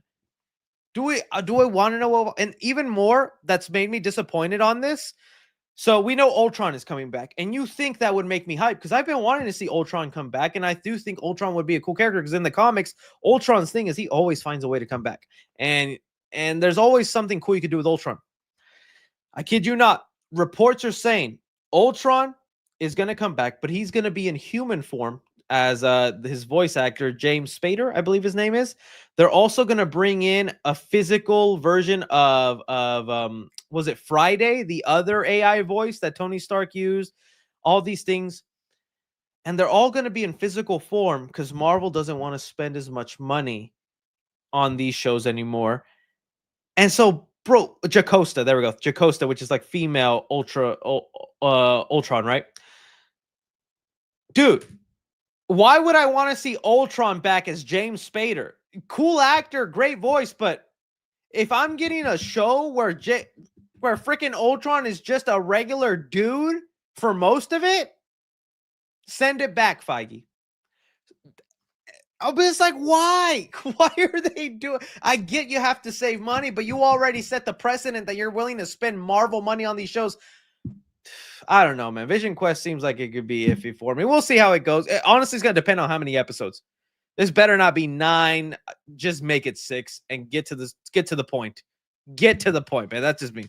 So, Doomsday, yeah. There's an untitled MCU movie, but I've already said that my opinion is that Doomsday does become the July 23rd, 2027 movie, and then this ends up becoming a December 2028 movie. That's what I think is honestly going to happen. So I'm not even going to speculate what this untitled movie is, but yes, I want to see Doomsday and Secret Wars because one Doomsday, fine. As messy as MCU Phase 4 was, 5, and everything else, dude, Shang-Chi was introduced in Phase 4, and I've been dying to see Shang-Chi again and to see him interact with other characters. Heck yeah. Spider-Man will most likely play a part in there. We get the OG X-Men back. Finally get to see how this story somehow culminates, and Secret Wars, just for that reboot button, man. That soft reboot to put the MCU in a place where the Fantastic Four always existed on this earth. The X-Men always existed. Maybe they bring back an Iron Man. They get rid of some of the things that didn't work, and we can move forward with a new era of the MCU. So honestly pretty excited for Phase 6. We'll see how it ends up coming at the end, because I could end up, all the projects I'm excited for could end up being crap, and all the projects I'm not excited for could end up being the great ones. We'll have to wait and find out, guys. So yeah, there you go. Some people said Terror Inc. There hasn't been confirmed. Terror Inc. I know that's a rumor. I'm only talking about the confirmed projects. We know that there will be more, but I mean, there's been rumors of Nova, Strange Academy, Young Avengers. There's probably going to end up being more movies and shows when Phase 6 is over. But what we have officially confirmed is just these projects right now. You know. So yeah. Let me see what else we got. Okay. And then do I even have anything really to say about this? I thought I would have, but I don't know if I do. But Spider-Man Brand New Day. All right, so Spider-Man Brand New Day is set to actually begin filming this month, guys. Yeah. That is exciting, right? So Spider-Man Brand New Day is still set to come out July 31st. And they have it here. Let me see if I can find the exact one. Let me get into one of my Spider-Man news accounts that always does good. Spider-Man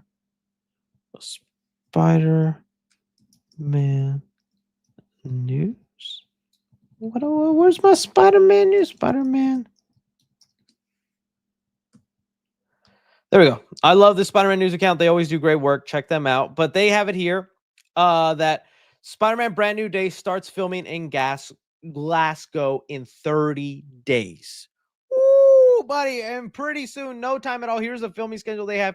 Here is the Glasgow filming schedule. Spider-Man Brand New Day preparations will start July 28th, with filming taking place on August 3rd till August 8th. Now, that isn't the full schedule. Don't think they're filming the whole movie between August 3rd to August 8th.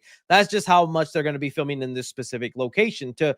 And so there's a lot to take in from there, because one, we had heard that Spider-Man Brand New Day was actually going to be in multiple locations, which makes me a little worried, because I'm like, dude, I'm ready for a full New York movie again with Spider-Man. I want Spider-Man in New York. I know that the Tom Holland trilogy tried taking him to Washington, then in London, and then we kind of got the New York movie in No Way Home, but it barely felt like it, if I'm being honest, because since it was filmed during COVID, it was a lot of inside stuff, and we didn't get to have New York be a character in the movie, if that makes sense.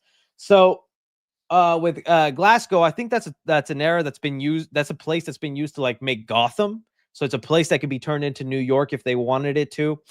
But them saying that they're only going to film there for about a week, it makes me a little nervous to be like, man, how much New York are we getting in this movie? How much are we moving around or going to different places? Because there's said to be a lot of locations in this movie. So we'll see how that goes. Along with that, now that we know this, well, boy, oh boy, by August, we could finally be getting our first set photos for Spider-Man Brand New Day. Oh, think about that, man. It is that era again of theorizing, speculate, knowing too much, ruining the movie for us, like what Spider-Man fans love to do. But I am very curious for that first set photo of Spider-Man Tom Holland in his brand new suit, because I know some of us want the No Way Home suit at the end of the movie. I don't think we're getting that No Way Home suit. If we do, it's going to be a very tweaked up version. Destin Daniel Cretton is obviously going to want to create his own interpretation. And dude, the day that suit comes out online, it is going to blow up the internet, and hopefully we like it, man. But if it's anything like I am with suits, there's very little suits I immediately see and I love from the set photos. The only suit that I remember why that actually did happen was the Blue Beetle set photos. You guys remember the Blue Beetle set photos? Dude, that was the one time I saw a suit and fell in love with it immediately. I was like, oh, that's perfect. That's beautiful, man. That looks great. Just like in the comics and whatnot, they did perfection, right? They did a good job. If you guys remember when we saw like the Batman set photos, there was a ton of conversations, and it took a while for me to eventually really get into the Batman suit, because this was our first look, and we were all like, okay, so he's got kind of like fly eyes. Oh, he's got all this guard, a lot of stuff in there. I see it now, and I'm like, this is obviously an awesome suit. But back then, at first sight, this was kind of an interesting suit to look at. Is a little different. People were really focused on the head shape, going, his forehead's too big. He's got all this. He's got all that. But you look at it now and you're like, dude, that suit is gorgeous. That suit is perfection. This thing is beautiful, right? We didn't get those set photos, but it was like this stuff. And people were just like complaining, arguing, thinking it was bad. I remember people thought he had an actual gun. People like, no, Batman has a Glock. Everybody forgot what a grapple gun is. You remember when people made up rumors that the symbol on his chest was made of the gun that killed his parents? Oh, we about to get all kinds of dumb theorizing when the Spider-Man set photos come out. Oh, that belt is the thing they strangled Uncle Ben with. Shut up. And I mean, same thing with Superman. Superman set photo. Actually, it was the opposite, if I'm being honest. Because Superman, the first look, if you guys remember the first look for Superman, oh, dude, that was a coping day for me. I had to cope hard that day. If you could go back to the video where I first saw this suit and I was coping hard. I was trying to convince myself. I was like, oh, yeah, that suit's cool, guys. Yeah, look, it could be nice. I was like, it's baggy, it's too many lines, it's the wrong material. Blah, blah, blah. I'm still so mad. This was the first look of the suit. And then what happened? We got ourselves set photos and my mind changed. I saw this beautiful thing in the daylight and I was like, oh, that's actually not bad.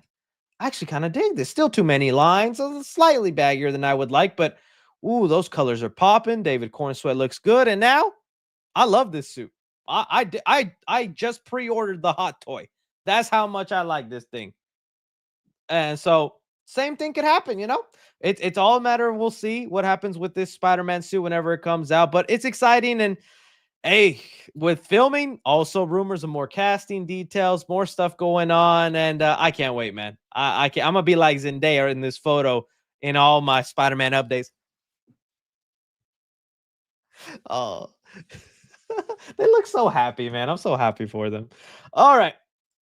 That was our topics. That's what we had to discuss here today. I could do a quick check on the Reddits and we can see what's happening. Oh my goodness. All right, somebody made an edit. Let me exit out so we can hear what awful atrocities people have created, and then we're going to go into your viewer submitted questions. Okay. Let's see what we got here, buddy. Oh boy. All right, the bat is dead. Why am I coming out of McDonald's though? Batman. You might have used copyrighted music, so I'm pausing it for a second.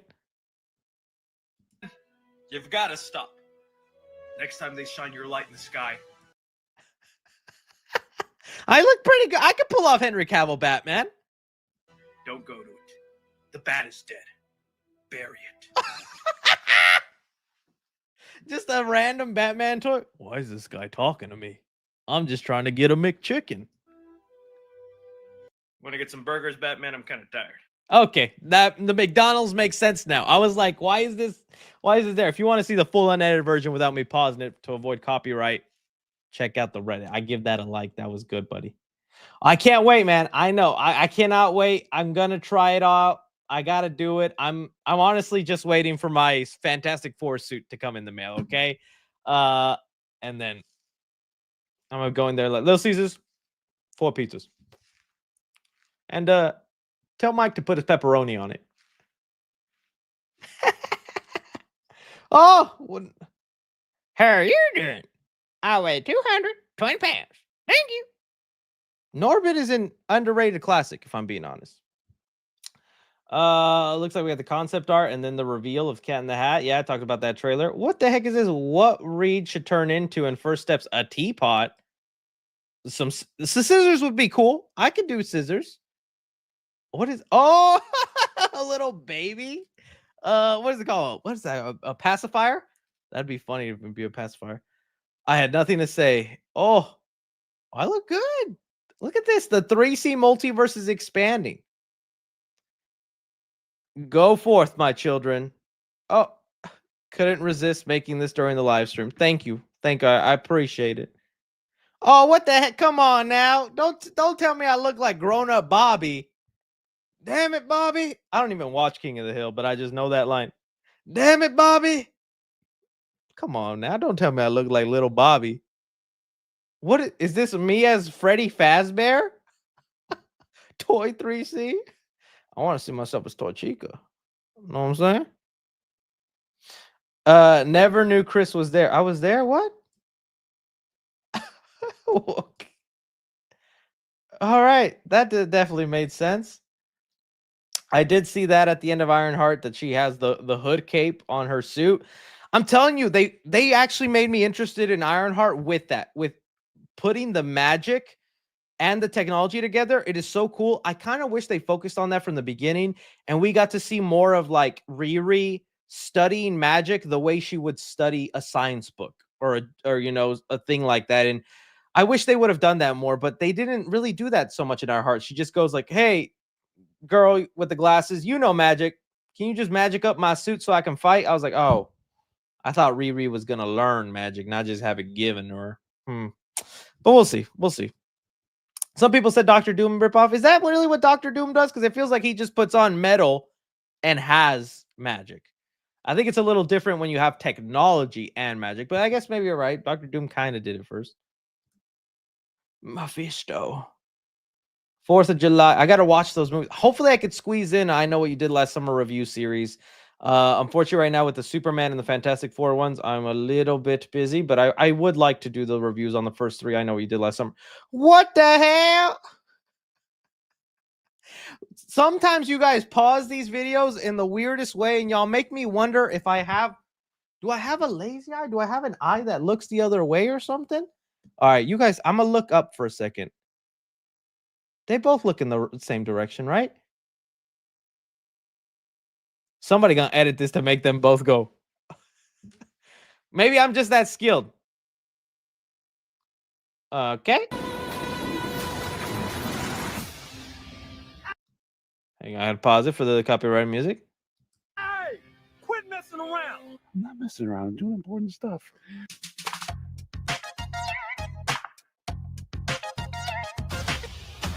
Okay. Thank you for that. Oh my goodness, the Snyder Bros. I see all that again. Super 3C tells Kaiju to keep his eyes down here. Oh, hey, buddy. Eyes down here. Oh, you'll get to see me try the Dairy Queen in the vlog that has been filmed. Love this new face. It's a good fish.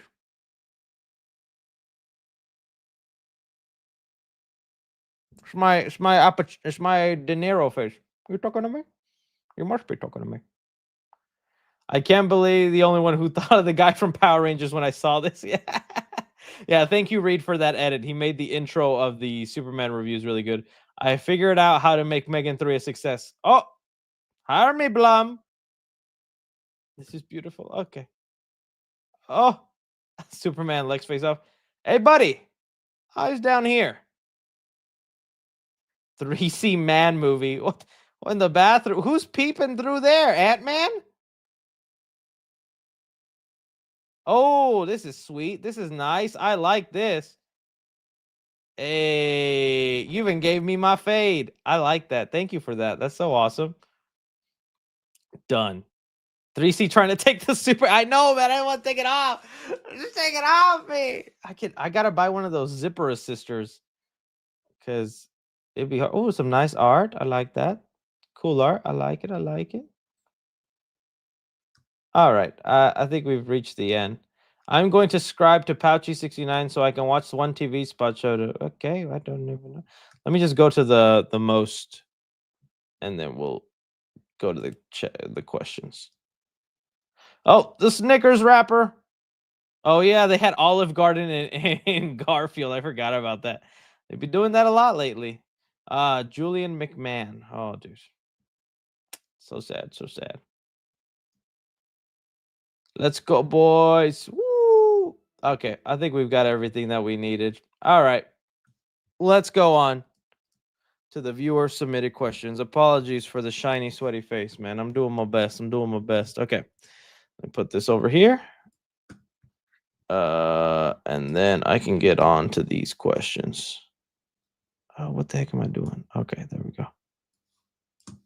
Oh, so I'm trying to move my tabs over so it's easier for me.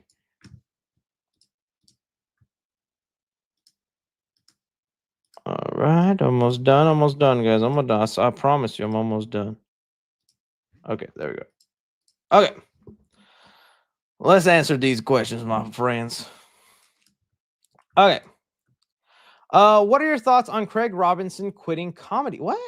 What do you think is Craig Robinson's greatest performance? To me, it's Pineapple Express. Craig Robinson quitted comedy. I didn't see that. Where did he say that? Craig. Right. I thought he was funny, man. I liked him. It says the Office star Craig Robinson reveals he's quitting comedy to focus on my true calling. What's his true calling? What the heck? I'm officially quitting comedy. Working on something huge. Oh, so he didn't reveal what that is. I saw he lost a lot of weight too. He looks so different, which is great for him. I wonder if it's connected to his weight loss and whatnot.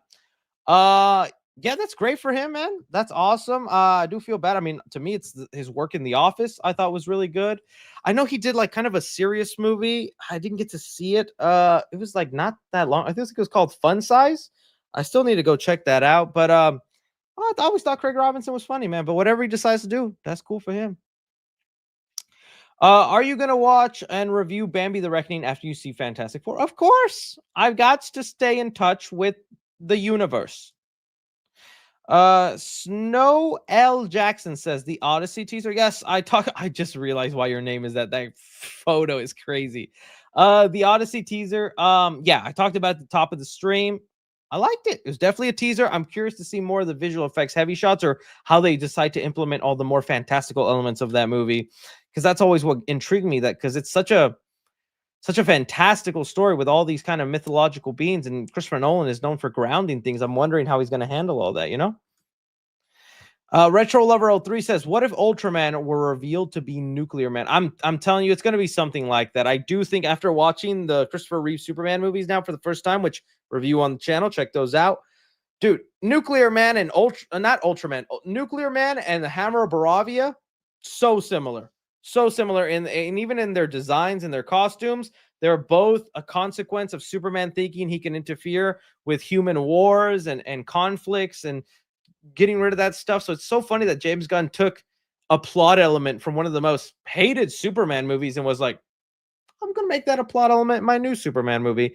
Ultraman, though, being revealed to be Nuclear Man, I don't know. I'd rather, to me, it's like he's got to be a clone of Superman, or he's got to be an act, or it's gonna be like Bizarro, Metallo. I'd like it to be some actual Superman villain, man, or something, dude. Rip to Julian McMahon, aka the 2000s Doctor Doom. R.I.P. indeed, man. R.I.P. It is really sad. Michael Thompson says thoughts on 2025 as a year as a year for movies overall. So far, it's been pretty good. I mean, we had kind of a slow start and all that, but hey, we just kicking off. We're halfway through it. You know, to me, Sinners is all I could think about in terms of the best. But I mean, we had like Bring Her Back, Companion. I enjoyed some of the other lesser movies, like Hard Eyes. I thought was really fun, and all that. But now we're starting to get into more of like the kind of era because you know, Rebirth. We all have our opinions on that. We're about to go into Superman. Opinions are about to go crazy on that movie once people see it. I know my opinion will probably be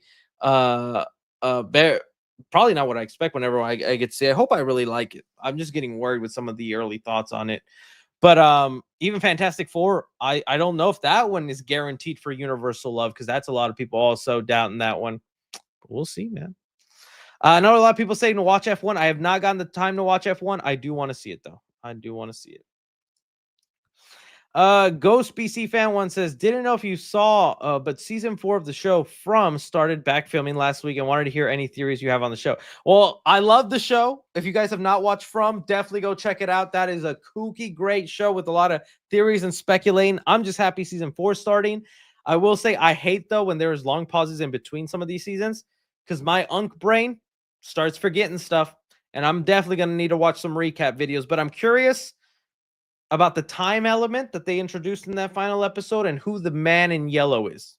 That's the stuff I want to know. And I'm glad it's also a show that teases you a lot, but they actually provide you with answers. So it doesn't just feel like they're dangling a carrot to your face most of the time. The Pick Mini person says, Final Destination idea. The Vision at the start of the movie is in a chocolate factory. Oh, Willy Wonka style. Let's do it. Snow L. Jackson says, idea for a Final Destination movie opening disaster sequence. My idea is a cruise ship catastrophe and a stadium collapse. Stadium collapse. Well, they kind of did a stadium collapse with the NASCAR one. Definitely think a lot of people want to see the cruise ship one. Mr. Death says, can I be unbanned from sending super chats and chatting in chat in my account? Mr. Death 54. Sorry for saying a small spoiler on chat about Squid Game. Hey, see what happens, buddy? We rule with an iron fist here. I'll look into it. Mods will look into it. Did you ever pitch your plot for the TMNT Ronin movie to the director you're friends with? I wouldn't say I'm friends with, and it's the writer, but I'm friendly with them. Have you seen the Lord of the Mysteries new anime? Dong what just came out. The animation is peak. Praise the fool. Oh, I have not seen that, but yo, I'm still wanting to hear more about that last Ronin movie. At this point, I'm just gonna reach out to him to be like, bro, movie's still happening, right? Because I'm waiting. You're probably waiting. Let me know, man. Let me know. Reed Jackson Media says, your boy's back from Disneyland. Also edited that intro on Big Drop of Tiana's Bayou. Not? No way you edit. No way you did that. That'd be crazy if you did that, man. Enjoy your time on vacation, Reed. You didn't have to rush that, but that's funny to think about if you edit that on Tiana's Bayou. The Archive says, really thought about Rebirth. Really thought Rebirth was cool. I like characters like Duncan and the scientist Loomis, and the Mosaur finally got its time to shine. Unlike the last two movies, I do wish we got more of the D-Rex. Yeah, the D-Rex, honestly, all the mutated dinosaurs did not get enough love. They created some interesting ones with like that, what was it called, the Mutandon? And all they did is just kind of recreate a scene from the first Jurassic Park with them in the kitchen, but it's a 7-Eleven this time. And which I think is so funny that there's just like a random 7-Eleven in this island. It's like, how does that work? like why would you even pay for that food? You're on that island, you're working there for the company. Everything in that 7-Eleven should just be free. I don't know, I was thinking too hard about that, but they should have done more with the Mutandons and the D-Rex. They instead just highlighted the regular dinosaurs a lot more, like the Mosasaur and the T-Rex, which both got like the best sequences. Some would even say the pterodactyl also. Snow L. Jackson says, I hope that Toy Story 5 villain is not a misunderstood villain like the last villain, Gabby Gabby. I want a darker villain like Lotso was. Was Gabby the overall villain of that movie? I guess she was, right? And she was a little misunderstood. Oh, dude. I don't know about you, but again, and this is happening more and more. This is how you know I'm becoming Unk status. I'm watching more movies that are just randomly playing on TV. It was like 2 weeks ago, Toy Story 4 was on TV, like TNT or TBS, one of those channels. And I just had it on there, and I became like that dad who's like doing stuff, and then all of a sudden he's just like stands there in the middle of the living room watching the movie. Like, I stood there for a good 10 minutes going, damn, this movie's good. I don't know, man. I thought I gotta look back at my review of Toy Story 4 because I don't remember how I felt when I came out of it. But seeing those little bits again, I think I really like Toy Story 4. I think it was bold in what it was trying to do with its ending. I know it wasn't for everybody, but I really like Toy Story 4. Thoughts in my mind. Duh Archive says, I do agree with you that the next movies were standalone with new characters each time. Also, the part with Loomis and the Titantosauruses was great. Yeah, it was a good attempt at like bringing back the magic of the universe. Daniel Phillips says, what games do you want for American Squid Games? Ooh, I thought long and hard about this. Okay, so for one, all right, let's bring these up. I guess I can maybe do this a segment on the channel. All right, so for one, American Squid Game games. Okay, I think you got to do hopscotch. How do you spell hopscotch? I think you do hopscotch. And remember, they always like deathify these. So the basic idea of the game is there, but you deathify it, right? So you do hopscotch where you do it like this, but I think you set it like 30 feet in the air, and each hopscotch point is like 2-3 feet apart from each other. So you have to jump on one leg to each point. So you get to the one point, you're again 30 feet in the air with just that square, and you have to jump to the next point, land, and jump and jump and jump, right? I think you got to do that. I think that'd be cool, kind of similar, because they do a lot of games like that in the couple Squid Games where you're like high up in the air and you have to jump rope or whatnot. Okay, you do that. I definitely think you do duck, goose. Oh, we all remember Ducky, Goose, right? Game where we all sit in a circle, you tap each other's heads, and then, duck, goose. Okay. I honestly think you play this game pretty normally, except you just have the Squid Game soldier off to the side monitoring it with his gun. So this is how you do it. Okay, you're up to go. It's your turn. You're gonna duck, duck, goose, right? And so the point of the game, as the ducker, the person who chooses the goose, you have to pick someone you think is slow enough that won't catch you, so you can do a full rotation and sit in their spot. That's how you become safe, right? Okay. So I think that's how you do it. So someone comes in and that person is going to choose all the old people, all the slow people, the fat people. Probably me will be one of them, hoping that they can outrun them, get to their spot. And if they do get to their spot, that person that didn't catch them, Squid Game dude, shoots them. Spin the bottle, pick the next person, a duck, duck, goose. And in the same situation, now let's say someone does beat them and touches them before they get to their spot. Squid Game soldier shoots them in the head, and that person who was chasing gets to stay in the game and sit back down. And then you just keep going like that, and eventually you're just going to end up with 2 people. I don't know how you end the game after that, or what you, maybe you keep the circle the same distance the whole time, because if the circle keeps getting smaller, I just don't think that. You got to keep the circle the same size, right? So yeah, I just added the spin the bottle element just to make it a random person each time, because if you're killing, because usually in regular duck duck grooves, the person who's still standing goes next, but if the Squid Game soldier shoots them, can't really go next, can you? All right, so that's mine. You could do this, or yeah, I see people say musical chairs. You could do that same thinking with musical chairs, right?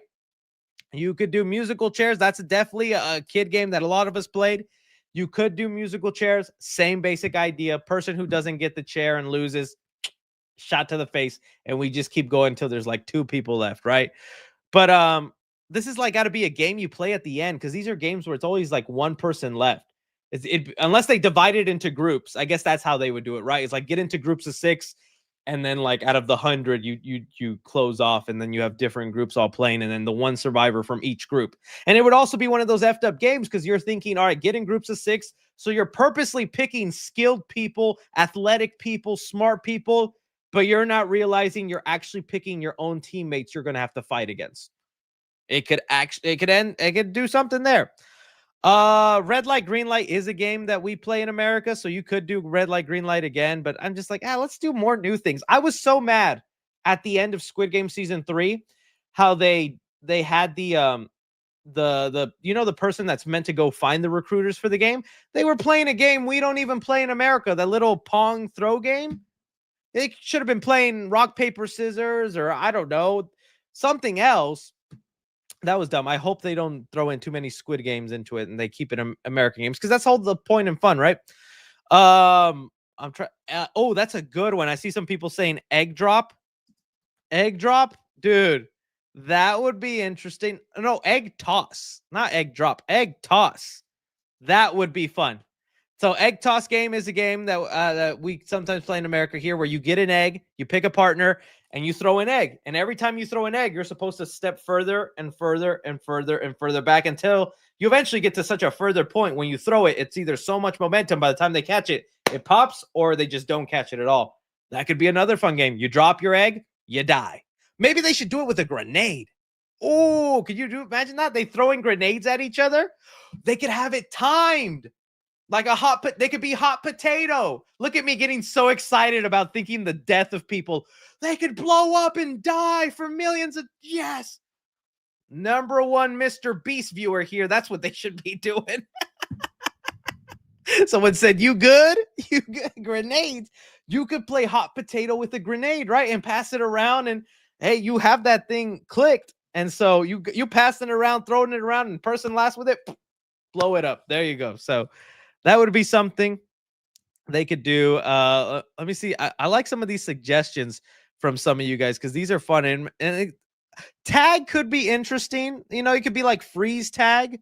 Tag is like there we go. Sorry. Tag game. You could do tag. I wonder if you do like freeze tag. I remember that was a thing, and you're not allowed to move, or you're out. Or I think a game like this where you have the little flags on you, because there's like flag football and that stuff like that. You could do that. Battleship, I guess, but those are more board games. No, we're trying to think of more like just games you would play on the playground, have fun and whatnot. I know some said Red Rover. I'll be honest, I know of that game, but I've never played it. So I don't even know how Red Rover works. What how does how to play? I'm about to learn how to play Red Rover as a grown man. Each team holds hands, form cross the lines to play each other. The team goes first, deciding on a player that will call over to their team. Once the player is decided, Red Rover, send 3C films right over. They fill in the blank. The player will call and run to the other team. Oh, so you have to break through the team's wall? That sounds kind of dangerous. Oh, speaking of dangerous games I wasn't allowed to play, I got in trouble for this when I was a after school teacher. Dodgeball. Oh, dude, the little kids love playing dodgeball. They always were like, Mr. Chris, want to play dodgeball? We want to play dodgeball. And me as an idiot, like, yeah, let's do it. Every time it would end with a kid crying. Every time, to the point this I got in trouble and was like, you can't let them play dodgeball anymore, Chris. They asked for it, done. Always a kid who cries in dodgeball, but dodgeball was fun. This would be an interesting one. I wonder how they would killify it or deathify it, right? Do you like play dodgeball with spike balls, right? So you like throw a ball and once it touches somebody, a spike comes out and it's like, right? Or I just don't want it to keep being the thing where it's the regular game, but a Squid Game soldier stands off to the side ready with a gun to shoot them if they're out, you know? So, but I think dodgeball would definitely have to be one because that, yeah, it was like some sort of bombs or some sticky grenades. Some people said sticky grenades could be funny. Yeah, sticky grenades could work. Either way, though, 3-leg race that could work. Didn't they kind of do that though in Squid Games? They had to do different obstacles. But yeah, I can't wait to see. We'll find out soon what these games are. But yeah, you guys let me know what's up. The floor is lava is definitely also one of them, and they could probably also make an actual floor of lava. Floor is lava. That could definitely be a game. I could see that happening. Maybe they have the money for like I don't make it would probably be acid. Because I think it'd be really hard to just have lava in a room. So it'd be like the floor is lava, but hey, it's acid. And you just pushing people, throwing people, something like it could be floor is lava and tag all in one. Just go crazy with it, right? Simon says, I guess you could do Simon Says. I don't know. Gorilla Tag. What were you playing, buddy? What's Gorilla Tag? I've never heard of that. A gorilla versus 100 men. Let's have that as a Squid Game. You guys let me know. This was fun to think about. Thank you for the question, Daniel. Michael Tomsick says, hey, Superman, what you doing on 3C's channel? Saving the day. Look at that. They're there. The suit shows it off a little. Oh, yeah. Oh, you didn't know 3C had these guns, did you? Oh! Jason Cantaloon says, nothing. Ethan says, will you review F1? Much love. If I do, it'll probably end up being on a live stream on the Clips channel. I just was too busy and I didn't have time to. I do want to check it out. I've heard great things. I do want to see the movie. Just been a little busy, unfortunately. Liam MC says, Gooner Man with red lights. The Super Sandor says, there goes my hero. Watch him as he goes. Aim for the bushes. Aim for the bushes. If you know that reference, we can be friends. Will A says, with great gooning comes great responsibility. Uncle Bad, Uncle Goon. Elliot says, hey, 3C, I just saw Jurassic World Rebirth. Got a B in the cinema score, which is different from what I'm seeing on X, which are highly positive. Why are they so different? I don't know, man. I remember even when I finished watching Jurassic World Rebirth, because I saw it at the special screening. So it was a lot of general audiences. After the movie was over, I was like, dude, I enjoyed that. I liked that. I like, I knew it had flaws, but I was like, I like that. And I turned to my lady and she also liked it. Family in front, little kid, maybe like 10. And his dad and mom, they both got up and go, I was hoping it was going to be better. And the mom was like, yeah, me too. And it's like, well, maybe and the dad was like, maybe the next one. I was like, that should have been my sign that the world wasn't going to like it. I'm so surprised. I was so into it, man. My heart was pounding with it was honestly the set pieces.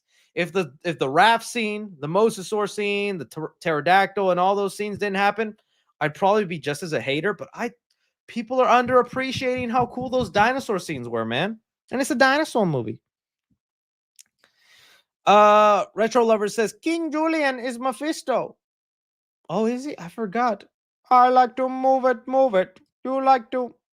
Charlie Kelly says Jesus loves y'all. Also, do Fortnite customs with fans. What would I do, like Nick A30 type customs? You're the king, I'm the king. Matt, where's the soup from, Chris? Yeah, I told you, just search up Superman cosplay 2025, and right there you have multiple options. I honestly think all the websites are the same. There's like Sim Cosplay, Pro Cosplay, and I think there's one suit. You could go with Sim or Pro. I've bought from both before, and both ended up working for me. The same website, I got the Matt Reeves Batman suit. All this, they do a bunch of unofficial suits. It does come from China, so it'll take a while to get to you. And I also recommend you go a size up, because they make these, I guess maybe with the Chinese fitting and the way they size things is different. So if you're a large, get an XL. If you're a medium, get a large. Small, medium, trust me. Unless you're like just super skinny person, then I guess go with it. But me, I'm someone that's usually a large, and I had to go with the XL so he could fit me. Because I made that mistake before. If you guys who remember the channel, I bought the Batman suit off these websites, and when it didn't fit me, because I bought it to be a large and it didn't fit me. But then I bought the XL and it fit. Oh. Jaden Griffin says, "Hey Chris, happy Saturday. You say you're interested in storytelling, watching media. You should really get into WWE. It's the most intriguing media of all time." You know who else tells me that? John Flickinger of the Flick Pick. He's a big WWE guy. He's always shocked when I tell him I'm just not that big into wrestling, or I don't care much for it. I think it's something. I know there's probably people who's like, "Well, I started watching when I was an adult and I love it."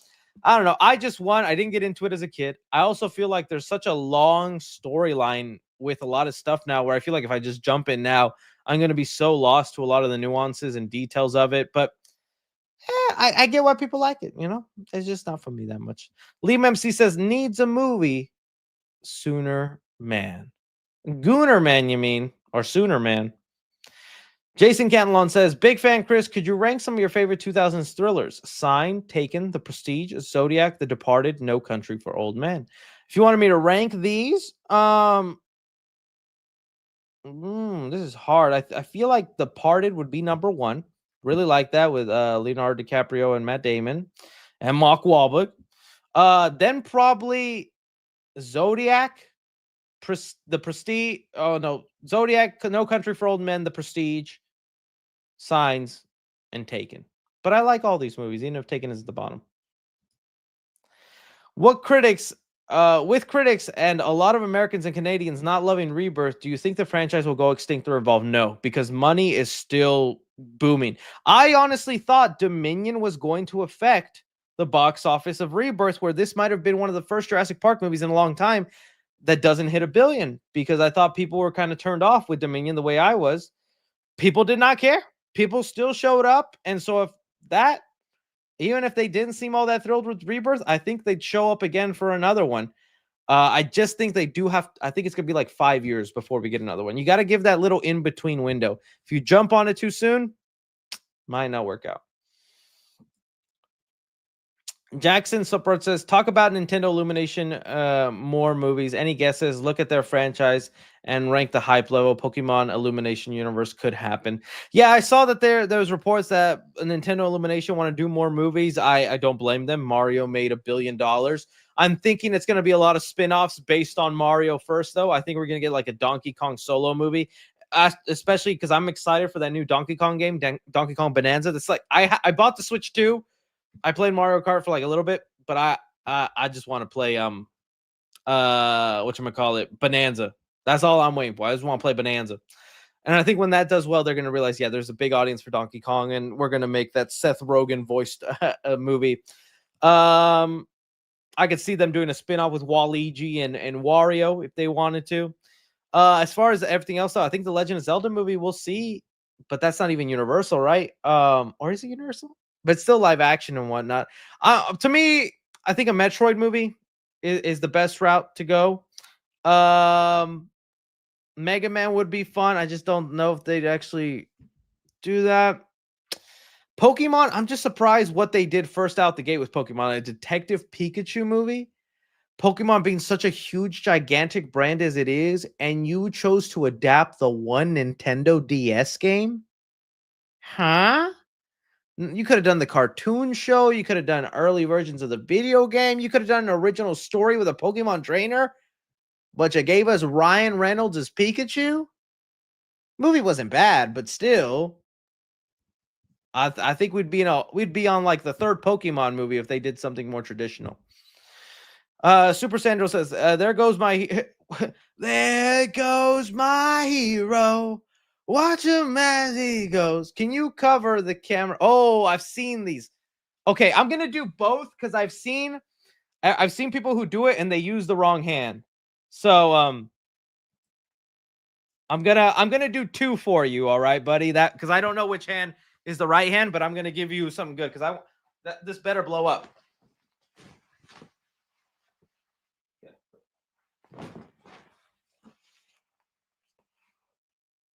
Okay, now I'm gonna give you the other one.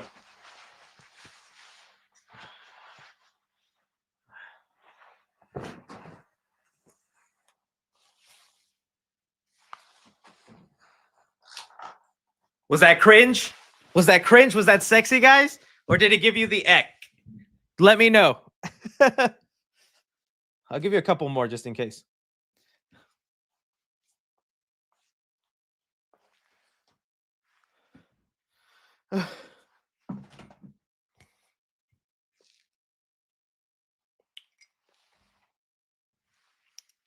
Awful. Someone just said negative 1,000 aura. Negative 1,000 aura. Awful. Oh, I can't wait. Well, you guys got to tag me in that whenever it's done. I've seen those being done before. Okay. Hi, everyone. I don't really care about these bad Superman reviews. I've been hyping myself up for the movie for 2 months, and I can't wait to watch it. No, I agree. It doesn't deter my excitement. It makes me concerned with the way they decide to let the press screenings happen and not letting them say their thoughts. But I mean, at the end of the day, they're not lifting the reviews, the embargo, like a day before the movie opens. It's still a whole week of people that are going to discuss whether they liked it or didn't like it. I'm still insanely hyped, man. I'm so excited for the movie. All right. Elliot, hey Chris, didn't you listen to Edna? No capes. Honestly, yeah, dude, because this thing be getting caught in my rolly chair, and so many times I'll do this motion, and I'm a Final Destination myself because it'll get caught, and then my neck snaps with the cape. I go like this, and I go, shit. So I might have to be buried in this. Leaf says Ash Williams, the prophesized one, destined to defeat evil. Hail to the king, baby. Oh, hi, Chris. Does your true scream sound like a meow? What? Oh, hi, Chris. Does your true scream sound like a meow? Meow. Ah. Thank you for being here. The Brendan V says, "Can we get a cape twirl, please? I would love to see you as Zorro." I love this cape. I just gave you a little bit of a twirl there, but man, you did super chest. Let me just do it real quick. Negative 1,000 aura coming real quick for you. I love this cape though. Just here, I'll do like a cutesy girl twirl.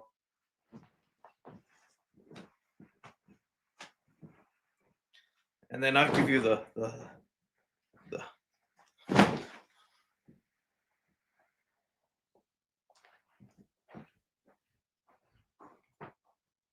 oh yeah. Look at that thing float.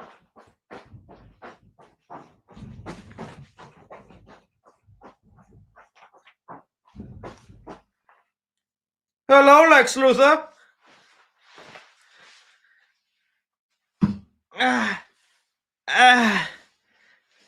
I'm here. Aura farming declining, aura loss. No. Someone said, "What are we watching?" A grown man live his dreams is what. Lewis Clark says, while we are all disappointed we didn't get anything for Wolverine, Insomniac Games has recently told fans that the game is still in development, which might release in 2026. Okay, well, it's good to know it's still in development and it didn't get canceled because, dude, what's been going on with that? And I recently saw that news that like Neil Druckmann dropped out of Last of Us Season 3.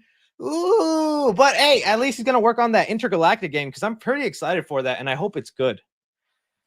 Hopefully, I know it's a Insomniac and Naughty Dog's different companies, but still, I'm just talking about sometimes these companies they be promising something and nothing happens. Like, oh, for example, getting back to like Jurassic Park, where's that Jurassic survival game, man? They dropped a trailer like 3 years ago, and we still haven't heard a peep on that. I want to know about that, man. The archive says Ezekiel Stain would have fit perfectly in Thunderbolts. I guess so. He honestly, Alden, I can never say his last name. Alden Ehrenreich was honestly, aside from Mephisto showing up, was the best part of Ironheart to me. I thought he was cool. Bro, speaking about Indian movies like RRR. Oh, speak about Indian movie. I need to see more. I don't think I've really seen one because the closest thing is how do I say it? What was the name of that movie where it was like you want to win it? Well, Slumdog Millionaire. Come to find out, it wasn't even made by an Indian filmmaker, Danny Boyle and all that. I never put 2 and 2 together on that, but I like that movie a lot. RRR, I know is definitely one. If there's a handful of other Indian movies you guys would recommend, because I know Bollywood does some like really insane fun stuff. So let me know. Snow L. Jackson, do you think Sinners has any chance at getting any major award nominations like Oscars or Golden Globes? Yes, I think Sinners has a really good chance of Best Picture. Right now, I have not seen any of the contenders and all. The only downside is that Sinners just came out too early in the year. It did great for in the box office and reviews, but sometimes when a movie like that is marketed for like the blockbuster season, the summer season, the moviegoers, it's sometimes taken less seriously by the Academy and whatnot. But I think Sinners is a great example of an actually genuinely amazing movie that made a lot of money, had that star power, good director, awesome filmmaking. But sometimes movies like that just don't get that attention and love. So I hope Sinners does, but we'll have to wait and see what other movies come out the rest of this year, because whenever it is award season, then they'll bust out all the like really, the Oscar bait movies. And hey, there could be a couple of movies maybe better than Sinners, but I think Sinners is for sure ending up on the Best Picture nomination list. Ashlyn Custom says Megan went too goofy. She sure did. Karate Kick 4D says, I mean, give Jason Blum a little credit. He was about how he talks. Yeah, no, I give him credit. I mean, well, yes and no. Like, it was refreshing to hear a studio exec be honest about the failure of his movie, but it also feel like it throws under the bus some of the people he works with, and he's just so quick to be like, that sucks. And he's kind of done this before. I remember whenever The Wolfman was flopping at the box office, he posted a tweet of like a gif of someone screaming or sad, and he captioned it going, "Me looking at the box office returns of Wolfman." And I was like, oh. So like sometimes, yes, it is good to talk about. I don't think it's something you talk about immediately the weekend your movie came out. I think it's something you more open up with like a month or two down the line and talk about, because then you're just openly saying, yeah, this movie just crap. You don't even go see it. So I don't know. My touch. Lewis Clark says, I am still curious what's the next game is after Wolverine. Is it Spider-Man 3 or Ratchet and Clank? I know you want Spider-Man 3 next, but fans like myself, Ratchet. Okay, I'll be honest. Big Ratchet and Clank fan. Love it. I play almost every single game that's come out. Back in the day, I'd play Ratchet and Clank games on my PSP. It's gotten to the point now, Ratchet and Clank games all be the same, though. I know they had that recent one, Rift in Time, where they added the Rift effects and all that. Let's be real with ourselves. Every Ratchet and Clank game is pretty much the same. Level here, level there, collect little bolts, upgrade your guns, get different guns, fight bad guys. Ratchet and Clank games be the same. Do I still want it? Am I still going to play it? Yes. But with that in mind, Spider-Man 3. And some would argue, well, Chris, every Spider-Man game be the same. While that is true, the storylines aren't the same. And I do kind of like the storylines they're implementing with the Spider-Man. world. So I want to see the conclusion of Green Goblin coming in there, how he'll be implemented in there, what new elements they will add. With the Ratchet and Clank game, they're fun, they're enjoyable. I love playing them. Can't tell you the story of any single one of them.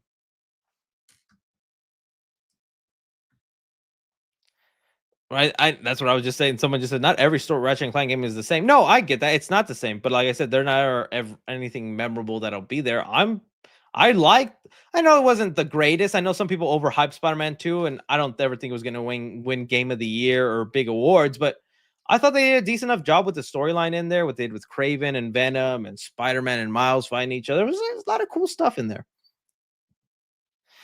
Do you see F1? If so, thoughts? No, I know I got to see it, guys. I got to check it out. I got to, not if y'all have told me, so maybe I'll make time to go see. I'll tell you, it's not going to be in the next like 4 or 5 days because it's going to be nothing but Superman stuff, and I'm going to be traveling. Shampoo Max says, last time I got dragged for saying Sinners was mid. This time I'm saying Rebirth is the worst. What? The hands up meme of Martin Scorsese? Shampoo Max, use rage baiting me, and it's working, buddy.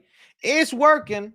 I can forgive you for maybe not liking Sinners. Sometimes movies aren't for everybody, but I don't think Rebirth is the worst movie. I mean, we've already. I'm trying to think of what are some movies that have come out already that was the worst. I know there's a couple. I can't seem to think of them. Let me go to my channel about what movies I have reviewed because I'd like to see. I mean, all right, let's see. Oh, there we go.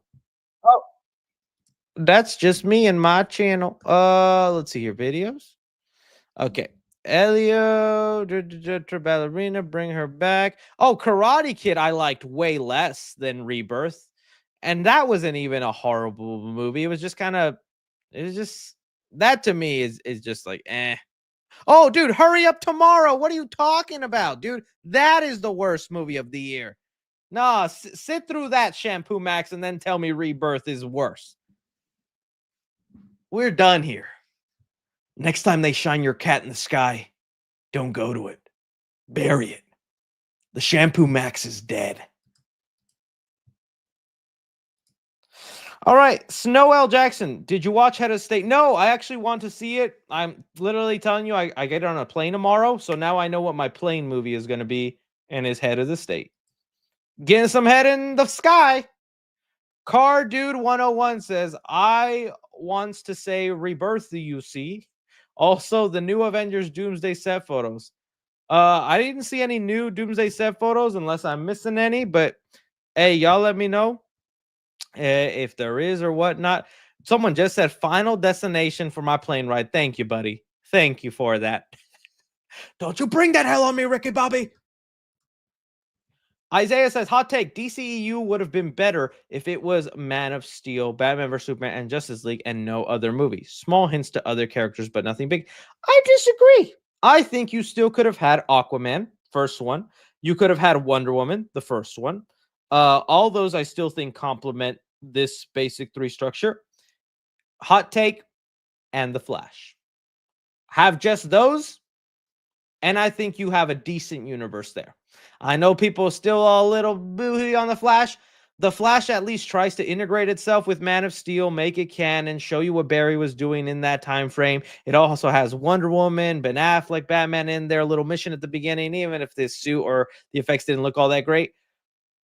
Oh, and Shazam. You know what? Throw in Shazam just for fun. I did like Shazam too. And Blue Beetle. You know what? People just throwing out everything. But yeah, as more as like a focus, interconnected kind of thing, those are the ones I would have been okay with. Don't you? James Gunn's The Suicide Squad, I guess, but it feels slightly disconnected, almost like it is its own thing, even though I know it's canon to the DCU. Infamous says, hey, Chris, do you think you could congratulate my girlfriend, Gia, for getting a job as a nurse? I'd really appreciate it. Love your content. Well, Gia, congrats on becoming a nurse. You do great work out there. And I hope I get sick so you may take care of me. I actually do not hope that, but I hope you do take care of yourself. Congrats, Gia. Snow L. Jackson says, did you watch the new Bad Dora movie? I did not. I have no interest in it. I was someone that barely liked the Isabella Merced Dora movie, and a lot of people like that movie. I felt like such a little Scrooge when I saw that Dora movie by Isabella Merced, and I was like, nah. And then people walked out going, that was good. That was fun. I was like, what? But no, I don't think I'll watch that. Austin Butler as Indy would be good. Yeah, I bet he could probably pull it off. I'd want someone a little more exciting. You know what? I know maybe not a better actor, but I kind of would like it. Arnold Schwarzenegger's kid, Patrick Schwarzenegger. Let's have him be it. Let's have him be the new Indiana Jones. I think that'd be cool. Car Dude says Didiana Jones and the Quest for Odyssey. Jedi Master Fawn says, hey, Chris, I know there's some storyline where Lex Luthor becomes president. Would you want to see something like that in the DCU? If so, would you prefer it as Superman sequel or a JLL film? See, this is the really interesting part about that, because Lex Luthor becoming president is like a storyline that's been around for a long time. It's an iconic storyline. It feels like a clear, obvious direction for where to go. But it also would be such an obvious parallel to what's happening in our real life. There would be too many crybaby sissy boys going, of course, another Trump allegory. Well, why not? Were people not complaining whenever Kingpin got to do that in Daredevil Born Again? When I was like, people got mad at me, and dude, they call us the snowflakes. Y'all some snowflakes. People got mad when I did my Daredevil Born Again review. And I was like, dude, it's just not believable that Kingpin, who was a criminal and has felonies, would be voted in. Oh, never mind. Oh, the little babies were crying and sad about that little joke. I cannot imagine the hate that would happen if the Lex Luthor president storyline happens with the obvious parallels that we have in our real life of a crooked businessman running the country. Can't say it's unrealistic when it's happening, right? So there you go. Oh, I did forget to talk about that. Thank you for bringing that up. I don't know if anybody super chatted that, so let me talk about that right now for a second. A Fisher says Leprechaun franchise shakeup. Yes, I do want to bring this up. I should have put that into the docket. I usually don't promote short films. You guys know why. Either they're asking for money for fans, and I never know if they're good or bad people, but this is a short film that's already made, not asking for any more money, and it's by people I already know that are trustworthy because they've been nice to me and are fans of the channel. So Fuzz on the Lens, go to them. Fuzz on the Lens production. They made a little Leprechaun short film that I thought was actually really fun. This is directed by the same person who brought us Stream, which is a pretty fun horror movie. If you guys haven't seen it, they announced the sequel to it, Stream, horror movie. It was a fun little horror movie about a hotel where a bunch of serial killers go in and they basically play Hunger Games with the victims of the hotel, where each serial killer is trying to earn points and win this game at the end of the day. It was a fun movie, low budget, but hey, with the sequel coming, I'm hoping they can improve on some of the small flaws of this and only go up, because it's a really great fun concept. But this director has also been very vocal about how much he loves the Leprechaun, just like I love the Leprechaun and would love to see him again. And since right now we last heard that the Leprechaun no longer has a director, and we don't know if they're still going to move forward with the reboot, well, he decided to throw his hat in the ring into what he's capable of. And I'm not going to play the whole thing right now because I want you guys to check it out and support it again on this YouTube channel on Fuzz on the Lens.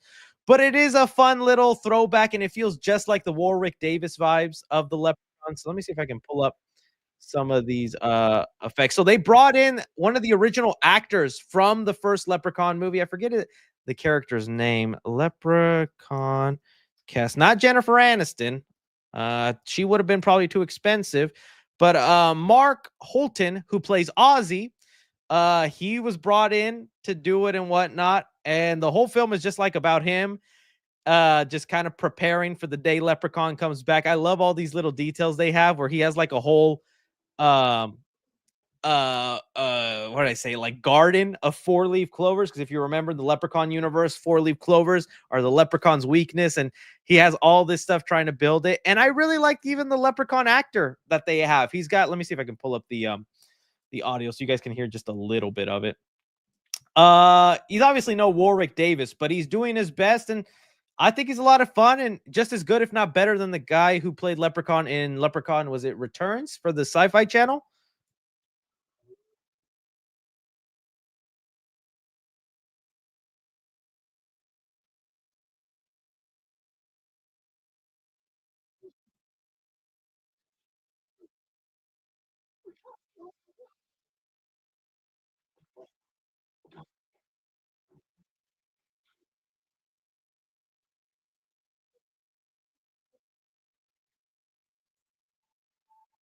And there's a lot of fun stuff. You could tell he's a fan of the Leprechaun because he's doing little magical things like here where he plays the violin and he forces him to dance and tap dance and whatnot. These are things that would happen in the old movies. It was campy and comedic. It was a nice blend, but the Leprechaun always freaked me out, man. And there, I have to stop the clip here because as it goes on, the Leprechaun does get a little violent. There's some cool practical effects, gory stuff in there. So ask your parents' permission if you're young because it gets a little violent, Terrifier kind of stuff in there. And I just thought it was fun. So, someone said no audio. Was it not? Oh my goodness. Was it not playing the audio? I thought it was. Well, here, let me do again then. A little screen share moment, just a small amount. You could hear a little bit of the Leprechaun. Let me skip that. Okay, here we go. I'll play some more then. He's looking for his 4-leaf clover pendant.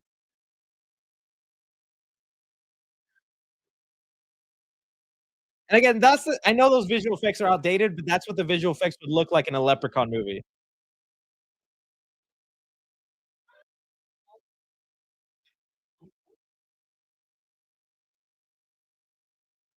Okay, I have to stop there because that's where it gets bloody and gross. I can't continue on there, but it's a fun little short film. Definitely check out the whole thing. Like, share it around, support it, and I anything just so we could get a new Leprechaun movie, man. It'd be nice. Still no audio. Okay, well then on the Clips channel, I'll have to do it. I don't know why it's bugging on me right now. Usually plays just fine. That's so annoying.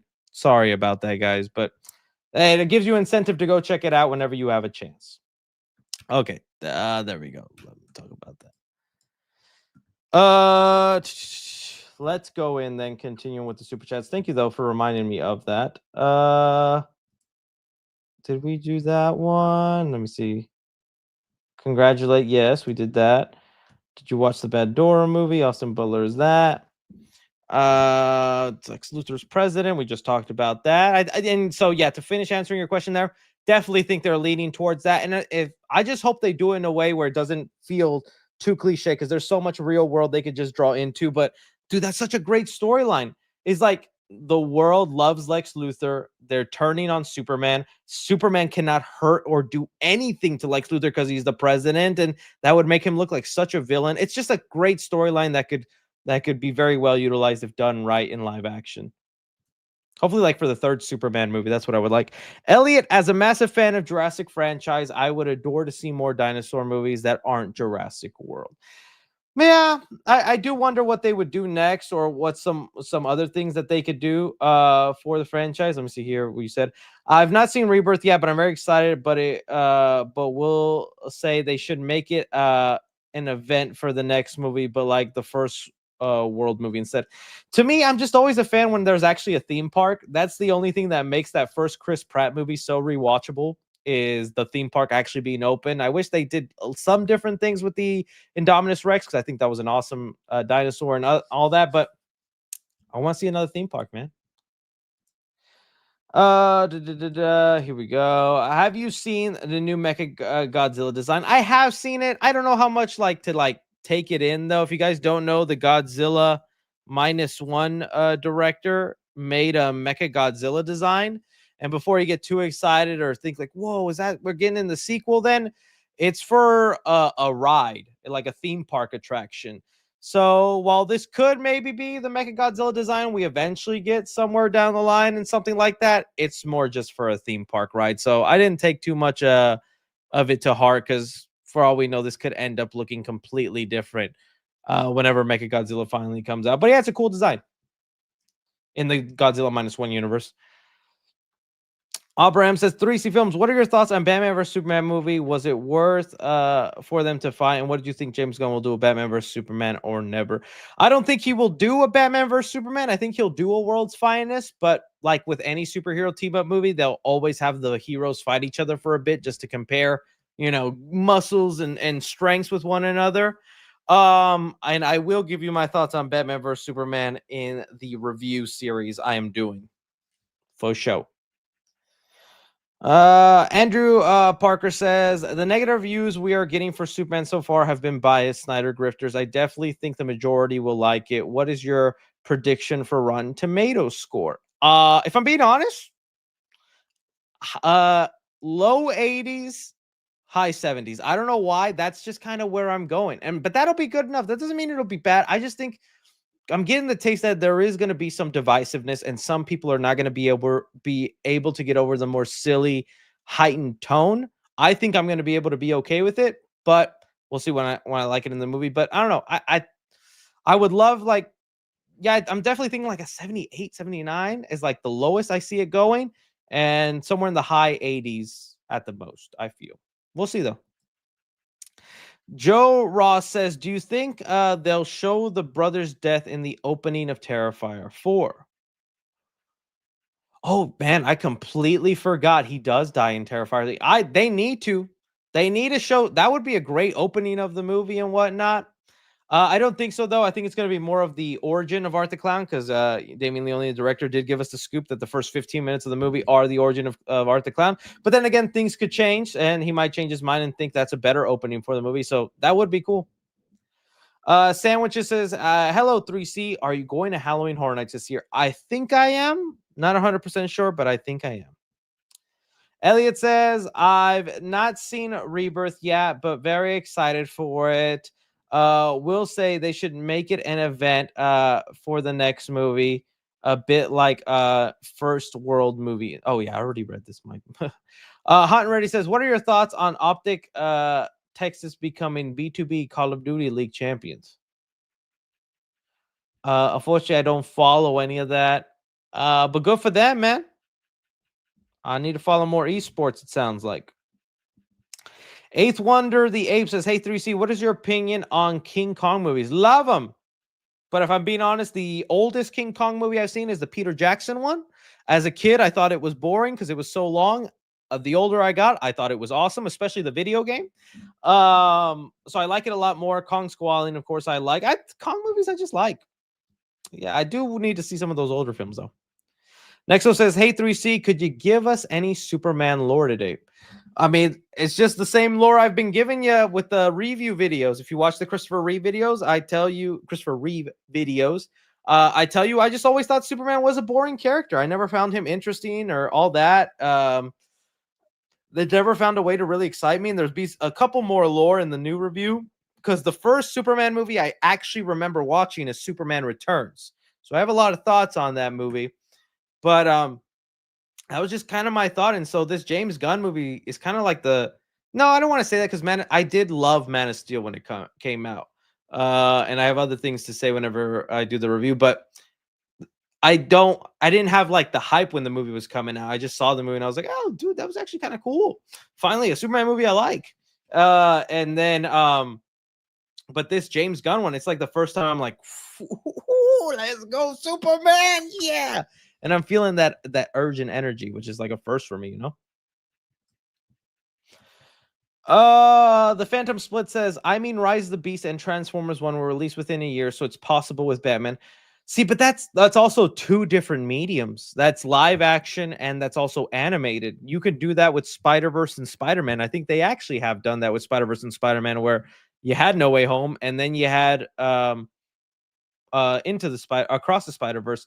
It's almost a different medium that you can understand. These are two live action Batmans with their own similar, slightly different lore and all that, occupying different space. I think there is something that some audiences won't be 100% drawn into, but we'll see. Jedi Slide 420 says, Brave and the Bold should be part 3.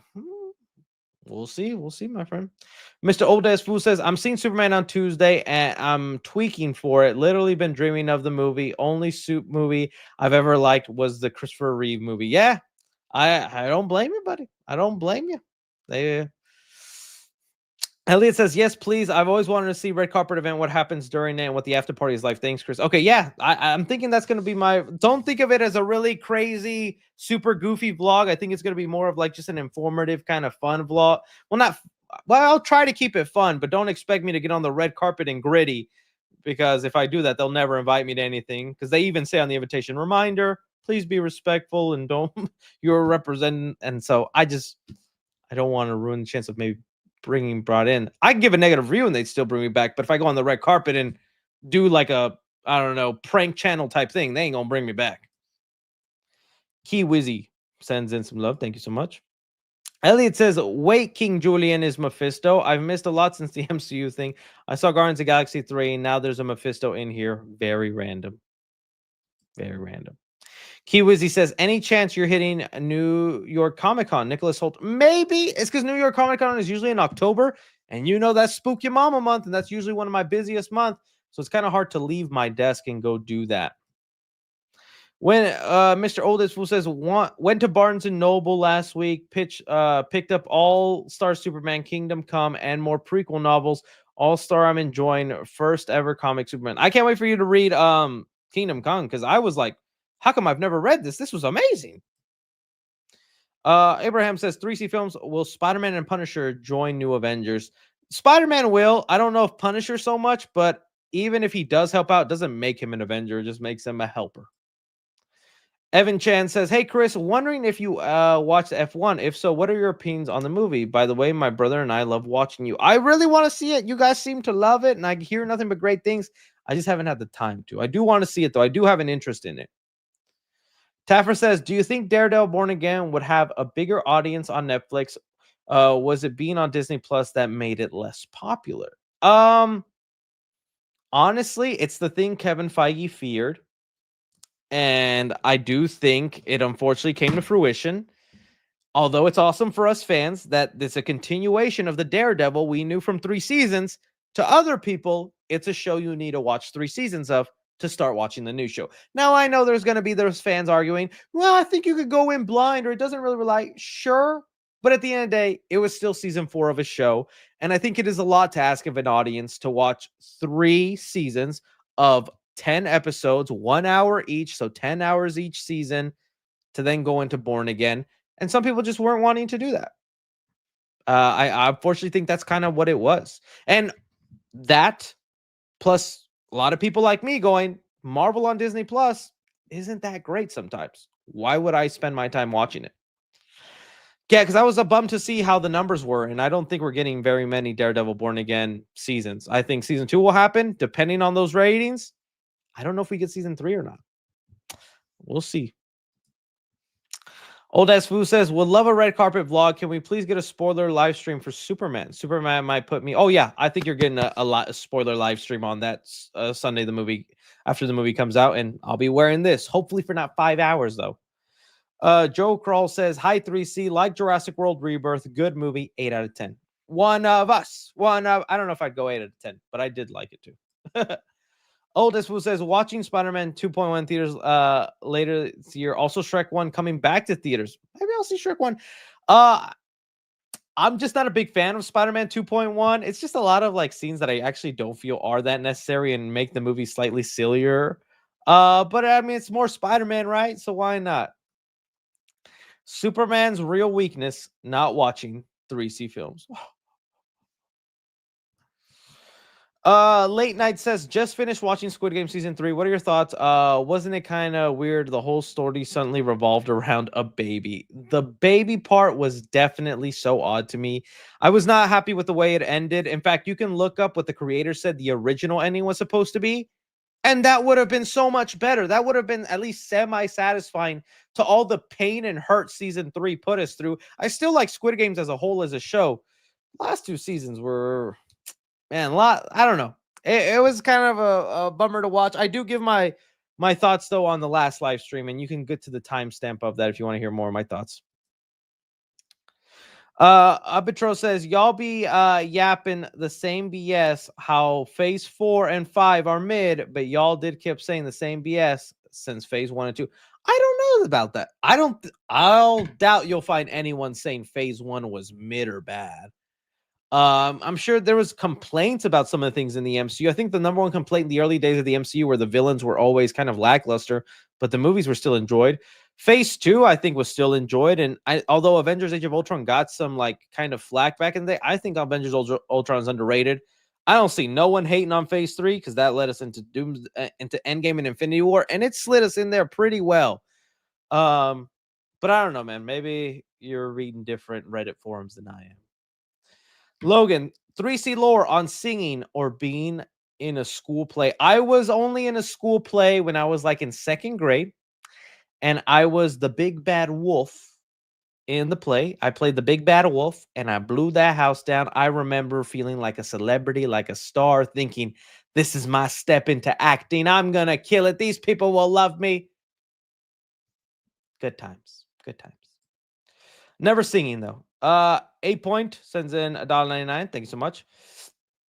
Thoughts on the tone for FNAF 2 teaser trailer? I mean, I don't mind the tone. It seems like they're trying to lean into the scarier, and I like some of the more animatronics that they're bringing in there. I'm going to be more curious on what the second teaser trailer feels like. Or second trailer, or the first trailer, I should say. Snowell Jackson says, Chef PP going to make a cameo in Mario 2. Chef PP. Still don't know who he is, but every time he accidentally pops up on my channel, people go crazy for Chef PP. I'm glad we have mutual fans, Chef PP. The Rudster says, if you came to SoCal for Horror Nights, you should check out a store called Halloween Town. It's located in Burbank. I think you'll enjoy it. Oh, I definitely think I will enjoy that store. Thank you for that tip. Logan says, movies people would be shocked you didn't see. Oh, the Lord of the Ring movies. That's right. Still not on the. Still haven't watched them. I know. They're great. They're masterpieces. Watch the extended editions. I'll get to it when I get to it. All right. I still haven't seen Scarface. I don't know why. Sometimes it's movies that are just so ingrained in the movie sphere or pop culture, and they're so referenced, so parodied, so drawn to. I feel like I have seen it because of all of that stuff. Does that make sense?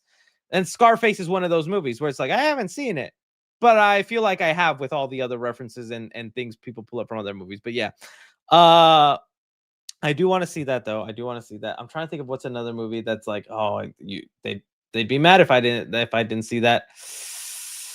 Well, for a while I was hiding the secret through all the Superman reviews that I didn't actually watch all the Christopher Reeve Superman movies, but now I have, thanks to the review series. But for a while I was ashamed to admit I haven't watched those movies, guys. Spaceballs was one also that you guys were like, oh yeah, Pirates of the Caribbean. I have not seen a single Pirates of the Caribbean movie.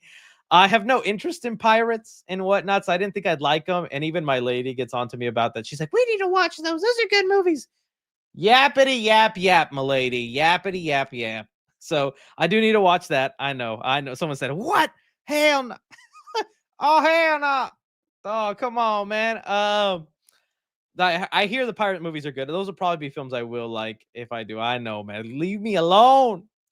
We all have different lives, okay? How many of you have seen Big Fat Liar, huh? Max Keeble's Big Move? What's another one? What's another like Indian in the Cupboard? What's that one? I remember that movie a lot. What was that? Indian in the Cupboard? What y'all know about Indian in the Cupboard? Yeah.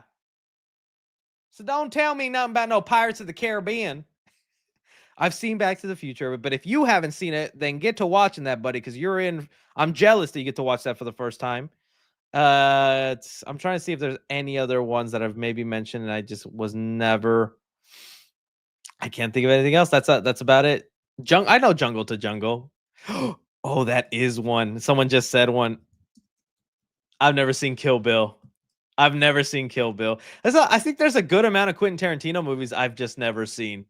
Yeah, I know, guys. I'm sorry. Kill Bill is unfortunately one of them. Small Soldiers. You need to watch Small Soldiers, buddy. I've seen Ocean's 11. That's about it. Yeah, I know people already getting the WTFs. Leave me alone.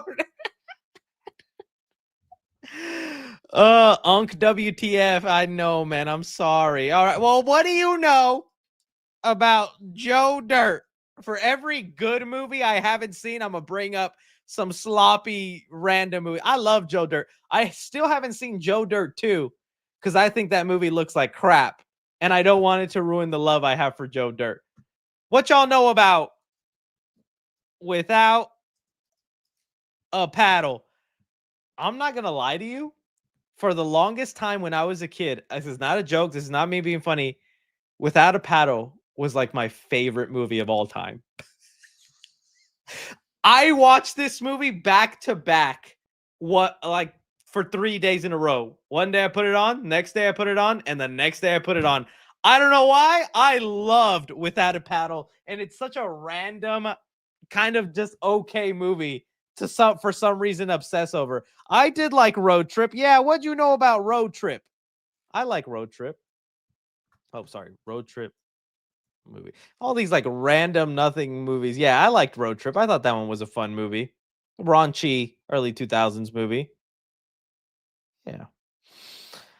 But there you go. Shows you where my movie knowledge is. Spider-Man 4 red carpet next 3C. I hope so. That would be a dream to go to a Spider-Man premiere, dude. Stand there next to Tom Holland and be like, we the same height. Tom, how you feel about that? Security. That's where Zendaya comes in and punches me. Ah! Thank you, Zendaya.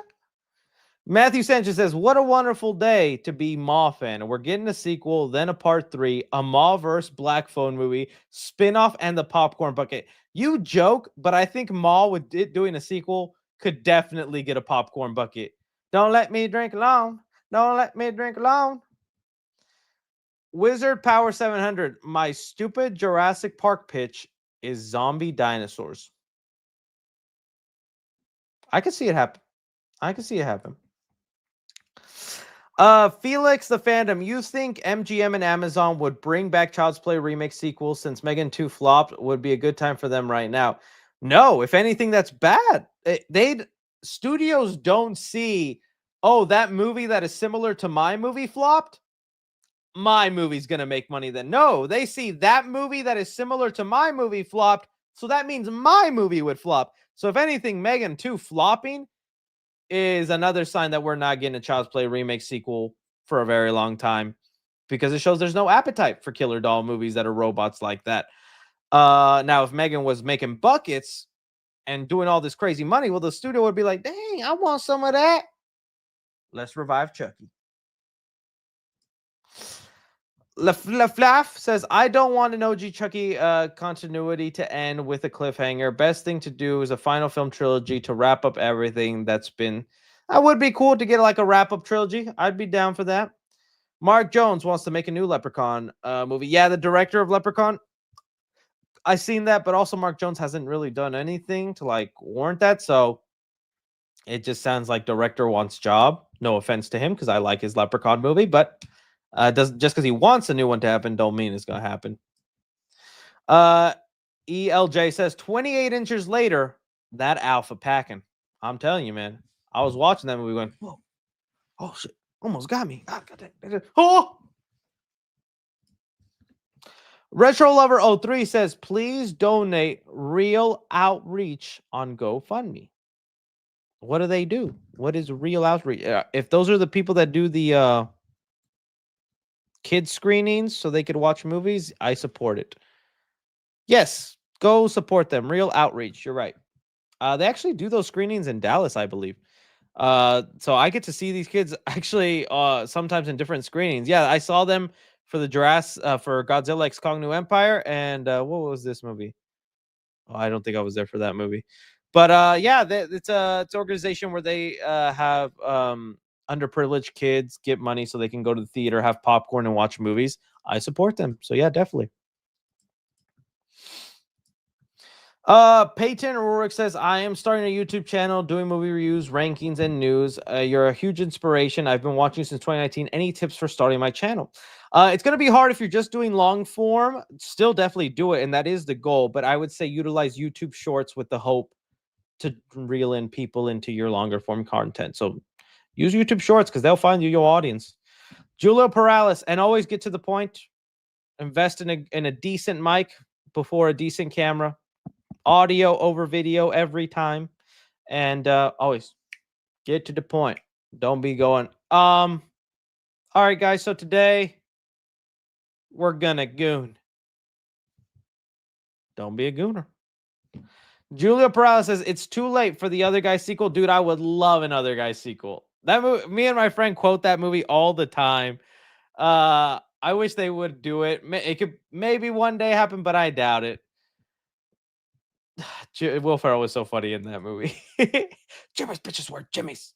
Michael Thompson says, how old do you predict you'll be when Freddy Krueger makes his return to movies? I wouldn't be surprised if you're balding by then, Chris. No, don't say I'm going bald. Sometimes I wonder, dude. I don't know. I feel like my hairline is still where it's been at, right? Somebody do an analysis, but sometimes I wonder if my forehead getting bigger and my hairline is going more and more back, man. It better not be. My grandpa still has hair. So genetically, that means I'm going to have hair for a long time. And my grandpa's like 60 in the 70s. So I should be okay. It's all white, which I'm fine with. I can rock the white. I can go James Gunn style. But the only problem I have is I have very thin hair. So if I don't have it bushy like this, sometimes you could just see right into my scalp. Like it's very annoying. What about a beard 3C? Well, I need to lose the double chin before I get that beard. To your question though, realistically, I'm gonna hope 35. I hope within the next 5 years they somehow kickstart things and we get a Friday 13. I mean a Friday 13, a Freddy Krueger, a new Freddy Krueger movie. I really want it, man. I got to have it, and it has to happen within the next 5 years. So we'll see. Mike Watson says, I think was rumors at one point, but I want Jurassic City set in evacuated New York at night, even if it takes place in the past on time. Like, would have been awesome. So crazy they never utilized the dinosaur everywhere thing. Body Armor 616 says, hey Chris, where you get that gold Superman chain? I got it, I think, off a website called superherostuff.com. I'm gonna see Superman gold. Sometimes y'all could just Google these things and they'll pop up, homie. Yeah, right there. Superherostuff.com. Not a sponsor, not anything, but I think this is literally where I ordered it from. I don't think it's like real golden or anything because it's like $22, but it looks nice and sweet. And you know me, I'd be liking to rock a gold chain on the red carpet. So when I saw this, I was like, oh, perfect. That's what I'm wearing to the premiere Superman then. This is where I got it. What you think if 2005 Reed turned bad in Doomsday? I mean, it wouldn't be bad if they did the what is it, the Beyonder, or what's the name of the Reed Richards that is like kind of, he has like the one eyeball machine thing. I don't know. It'd be interesting. I always like the theories more that it was Miles Teller's Reed Richards that went bad. The Maker, there we go. The Maker. I said the Beyonder. The Maker. Yeah. I always liked it if it was Miles Teller's over him, and it'd just be so hilarious to see Miles Teller's as Reed Richards again after how much I've been desensitized to his version thanks to all the say that again memes. Cherry, would you rather be in Squid Games or a Saw Trap? Ooh. That's a tough, because it depends on the Saw Trap, man. It depends on the Saw Trap. I guess I'm gonna go Squid Game. I'm gonna go. Saw Trap, I feel like it almost guarantees my death. Squid Game, maybe I can partner up with the main character. If a guy in there says, I've played these games before, I'll be like, you're my friend now. You're going to get me through this because I haven't played these games before. So I'm going to say Squid Game. Streamer Spidey says, what Batman suit design would you most like to see? I do like the idea of the, it's either the blue and, let's see, the blue Batman suit would be cool. You know, something similar to like this in a way. I would kind of like that. I think that'd be rocking and awesome having a look like that. Like something like this, I think would just be so cool. And especially my headcanon, because I know James Gunn already talked about this, where he's like, he doesn't think he'll give Batman the trunks since he gave him to Superman, and just like he doesn't know how to do it. My headcanon would be in this universe, Batman and Superman are already friends and they respect and like each other. So Batman wears trunks out of respect for Superman.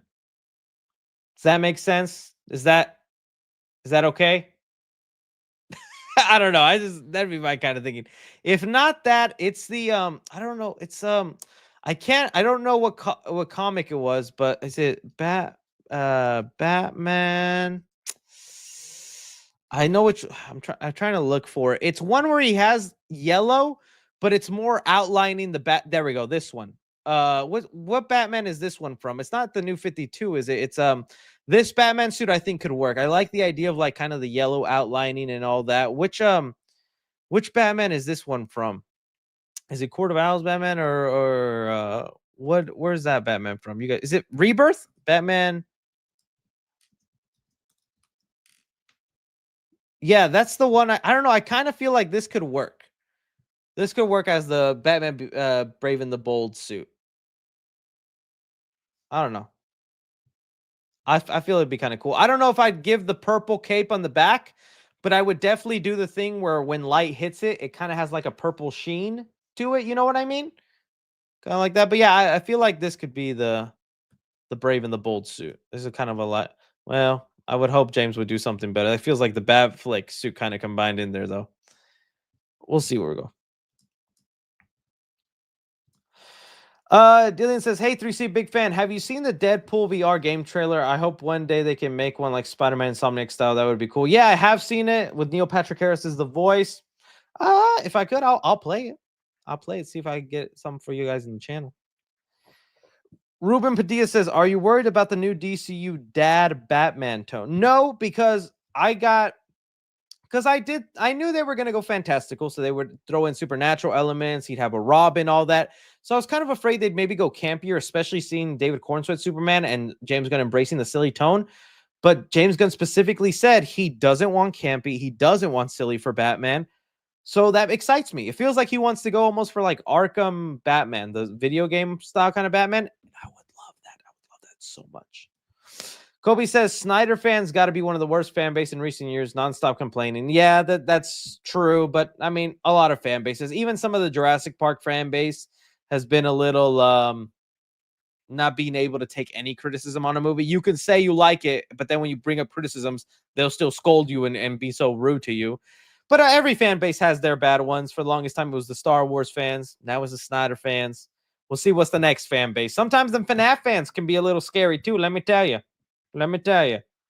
Karate Kick 4D says, tiny hot take. If honestly, the American Squid Games, the first game should not be red light, green light. It'd be such a letdown for our introduction for the Squid Game, American Squid Game. I agree. Joel Martinez Jr. says, Jurassic World Rebirth in 40X was awesome. 8.5 out of 10. Regal Popcorn Bucket, 7 out of 10. Popcorn best pre-takes of buckets and annoying to eat from. Oh, okay, I see what you mean. Yeah, I was kind of wondering how you eat popcorn of that with the little fetus. I wasn't able to get my hands on the Regal one, so I have to see how I get it or if I end up getting it at all. Coast Fallen says, are people overreacting about Crypto getting hurt in the movie? I think so. I do. I'm fine with them removing that scene. You know, maybe if I didn't have pets, I'd be of the conversation where it's like, dude, stop censoring everything. People are so sensitive, but I don't want to see little Crypto get punched.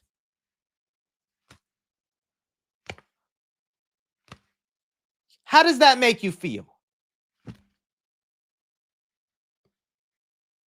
Yeah, right. Not very good, huh? Somebody just clicked off the stream. But no, my lady is super sensitive to it. I get in trouble all the time when I bring her to a movie and a dog dies in the movie. Oh, dude, she is going to ride silent in the car ride after that. And it's always like, I never know the movie is going to involve a dead dog. So it's always like kind of funny whenever a dog shows up and it's in trouble, and in the back of my mind I'm like, please don't die, please don't die. I'm not even thinking for the dog's sake, just because I know I'm gonna get yelled at. So people say it's a CGI, not a real dog. I know that, but it's still the idea of punching a dog, you know. I know it's people get it's whatever. They removed it, and either way, I heard from the looks of the trailer, it still looks like Crypto's gonna get some sort of whooping. I just think maybe that was too much Crypto whooping where he gets punched in the face like that. Maybe it literally just was Ultraman really hard punching a dog straight up. That's a little much. I think from the trailers, whenever Lex Luthor breaks into the Fortress of Solitude, and then you see like the engineer fighting Crypto, she's obviously going to hit him a couple of times, hurt him a couple of times. So it's not like Crypto isn't going to get hurt in the movie, it looks like, but maybe a scene where he straight up gets punched in the face, maybe that went a little too far. That's all I'm saying. Coast Fallen says, do you think because of Marvel, what it said? Can you watch I Can't Stop Overthinking? Can you watch I Can't Stop Overthinking? I can't stop overthinking. What is this? I've never heard. Is this a YouTube video or something? Nothing pops up except YouTube help videos. Sorry, buddy. I don't know. Coast Fallen says, do you think because of Marvel, no one cares about the multiverse? No, I just think it got oversaturated everywhere. I mean, we even had an Academy Award winner be a multiverse movie with Everything Everywhere All at Once. Marvel obviously did a lot of multiverse stuff with Spider-Verse and then Deadpool and Wolverine and other things like that. So I think it, and in the Flash movie, it just kind of became a tired trend. Caleb Hebner says, now seeing Megan 2.0 flop proves that killer dolls should remain scary and not stupid like how Chucky and Megan. Yeah, honestly, yeah, you're probably right, Caleb. Yeah, I agree. Struggle Clip says, what is the worst fights in the Dark Knight trilogy and what would you cast as DC Justice League? Oh, but y'all gonna hate my opinion, but that Bane fight. Okay, they recreated the scene of him breaking his back. That was still kind of a meh fight, man. It's crazy how much praise those Nolan movies get and how booty those fight scenes are. I said it. I think it worked for the Dark Knight, or it wasn't that noticeable because it was more of a battle of the minds as opposed to physical battle. You know what I mean? But and then who would I cast for DC Justice League? I mean, I like David Cornsweet. Honestly, that's a little hard to do right now, if I'm being honest with you. I'm not up for a lot of the popular fan castings like Alan Richson. Like I said, my Batman will be Jake Gyllenhaal. I feel he could do serious or campy, however you like. So I'm throwing my hat in the ring for Jake Gyllenhaal. Dylan says, you haven't read my $5 donation. Oh my goodness, Dylan. Where is it? Oh, it says here. 83. Yeah, you asked about the VR Deadpool game. I talked about it, buddy. I talked about it. Just takes a second to get to. Stranger Z Danger says, I hope World's Finest is like DCAU Superman show. Oh, dude, that would be awesome. I actually just watched there was a Batman and Superman animated movie with I forget which one it was called. I don't think it was called World's Finest. I think it was called Public Enemies. Batman, Superman, Public Enemies. Yeah. Not an amazing top tier movie, but a really fun watch. And it's cool to see Superman and Batman play off each other and have that friendship and bond a little bit. I would love if their dynamic was just like in this movie. So if you do got time, it's on HBO Max. I just popped it on. It's only like an hour long. It's like an hour, 7 minutes. It's pretty cool.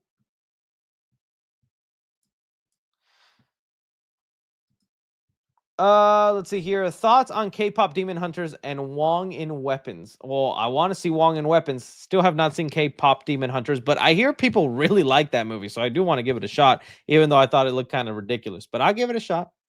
I can completely agree that I would love to go back to the park aspect. Hear me out. But Jurassic Park all around the world, like an example in Arctic. That would be cool. An Arctic park. Almost. What about SeaWorld, but Jurassic Park?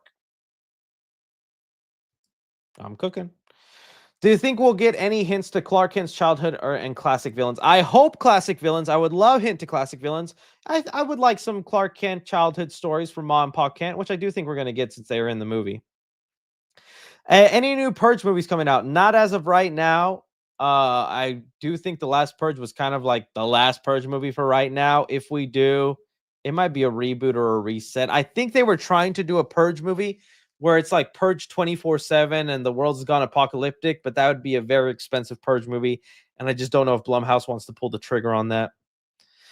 Then says, hey, big fan, have you seen the Deadpool VR? Yeah, we talked about that, buddy. It looks cool. Neil Patrick Harris voice in it. And if it's on the MetaQuest or something cheap that I can VR it, I'll play it on the channel. But it does look fun. Parzilla says, do you see Critical's video on the Superman drama? Critical who? Critical Overlord? Or a critical baby drinker? Because I don't know, man. Or did you mean moist critical? I actually was watching that, and he was of the favor of punch that dog. I was like, critical? How could you? Should have expected no less from a cat lover, because I believe he has cats, right? They've popped up in a video or whatnot. But yeah, I do agree with his take about villains can't be pure villains.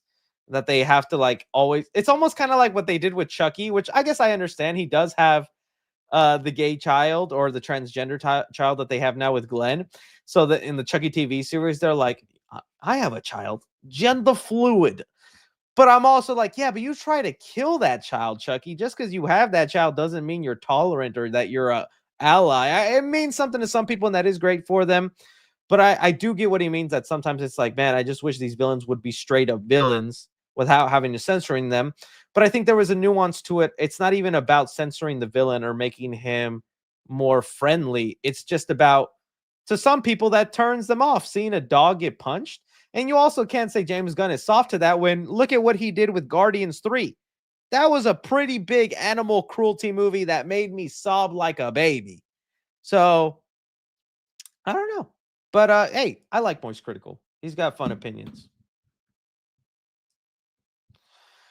Patron Rook says, today's guys are gooning million views already. Thank you. Thank you for that. Spire Talon says, what franchise is in your opinion, is disappointing? I'm trying to think. Right now, the Strangers franchise. Because I love the first movie. I kind of like the second movie. And I'm just not seeing right now real hope for these next 3 movies. So we'll see what happens with this upcoming trilogy, but that's definitely one that's disappointing right now. Maybe it should have been one that's not. I don't know. I wouldn't say Jurassic Park, because really the only 2 movies that I'm like honestly on is Fallen Kingdom and Dominion. More Dominion than Fallen Kingdom. There's elements of Fallen Kingdom I like. So that's really only like 1.5 movie I'm kind of disappointed on. And I enjoyed Rebirth enough, so I'm not gonna say that's a whole disappointment, but I don't know if I'm getting to the MCU yet. Definitely the MCU on their show side of things. That's like just been so disappointing, where you could announce Spider-Man the TV show and I'd be like, what else you got? Cool, my kid, I'd love it. My buddy Dylan, I have seen it, buddy. I've seen it. Have you seen the Deadpool VR game? Hope one day they can make one, but Insomniac stuff. Now, there is something more we could talk about. I would like another Deadpool game. I think he had a video game, which I played a little bit of, never finished it. But it was kind of underrated, the Deadpool video game they came out with. Very funny, enjoyable. I think I've seen more of just like the cutscenes and other people play it. But I remember playing that for a bit too. And yeah, it'd be nice if they pump out another game like that. The VR one, I'm sure, will be fun though. Karate Kick 4D says, I hope Chris don't flex in his Superman suit chain by accident. Oh, I sure will. I'm going to put the chain right here and have it bouncing for you, buddy. Hello from Arizona. Looking forward to Superman review. Oh, I'm looking forward to giving it to you, buddy. Alan Garcia says, Gargoyles, who is better, Goliath, Henry C., or Chris H? I'll be honest with you, Gargoyles wasn't those shows I grew up on. I know a lot of people like that. I never got a chance to really watch it.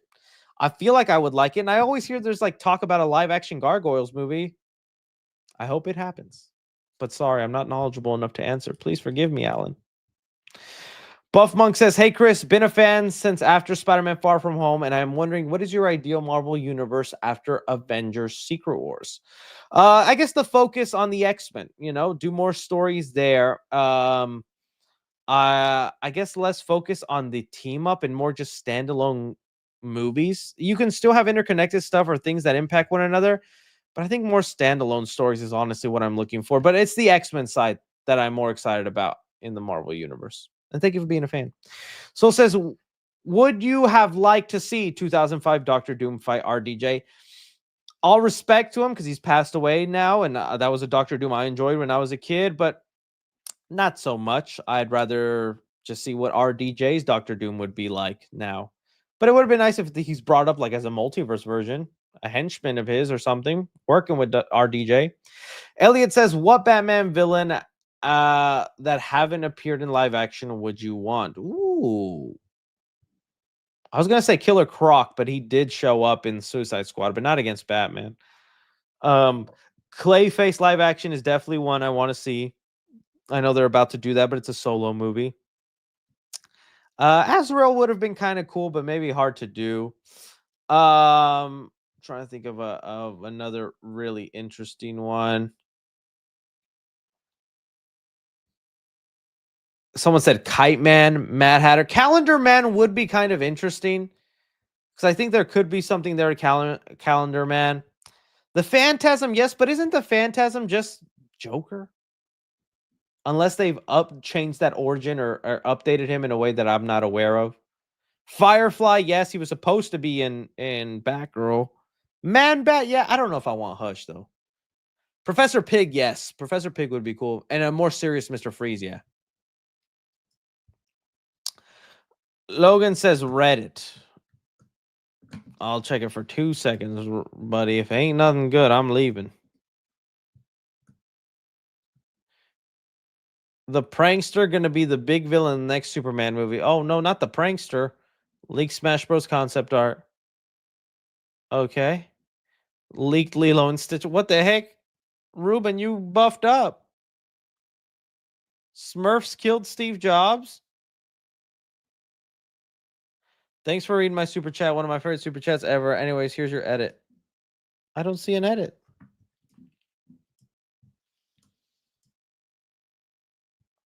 Let me hit on it. Oh, it's on TikTok. Heck. This is just a did it not pop up? What am I doing? Video currently unavailable. Okay. Well, sorry guys. We tried to do something. Did not work out. Okay. So, what is your favorite movie of all time? I'm new to your channel. I've watched for a long time. Back to the Future, baby. Back to the Future is the thing that I love the most. I love that trilogy. My dream would be to make something as enjoyable as Back to the Future, but dude, that is too high of a bar. Too high of a bar. Elliot says, hot take, the Dark Knight trilogy is overrated. I kind of agree. Honestly. I like Dark Knight a lot. Batman Begins is kind of growing on me. Not a fan of Rises. And it says, Unk, you're making me take breaks for my first view of Mickey 17 for this. Love you, though. Movie is goated so far, 30 minutes in. Next 40 minutes going to be rough, though, buddy. Next 40 minutes going to be rough and then downhill from there. But I hope you like it, dude. I hope you like it. I wanted to like that movie more. Peyton Rourke says, Megan versus FNAF. Who wins?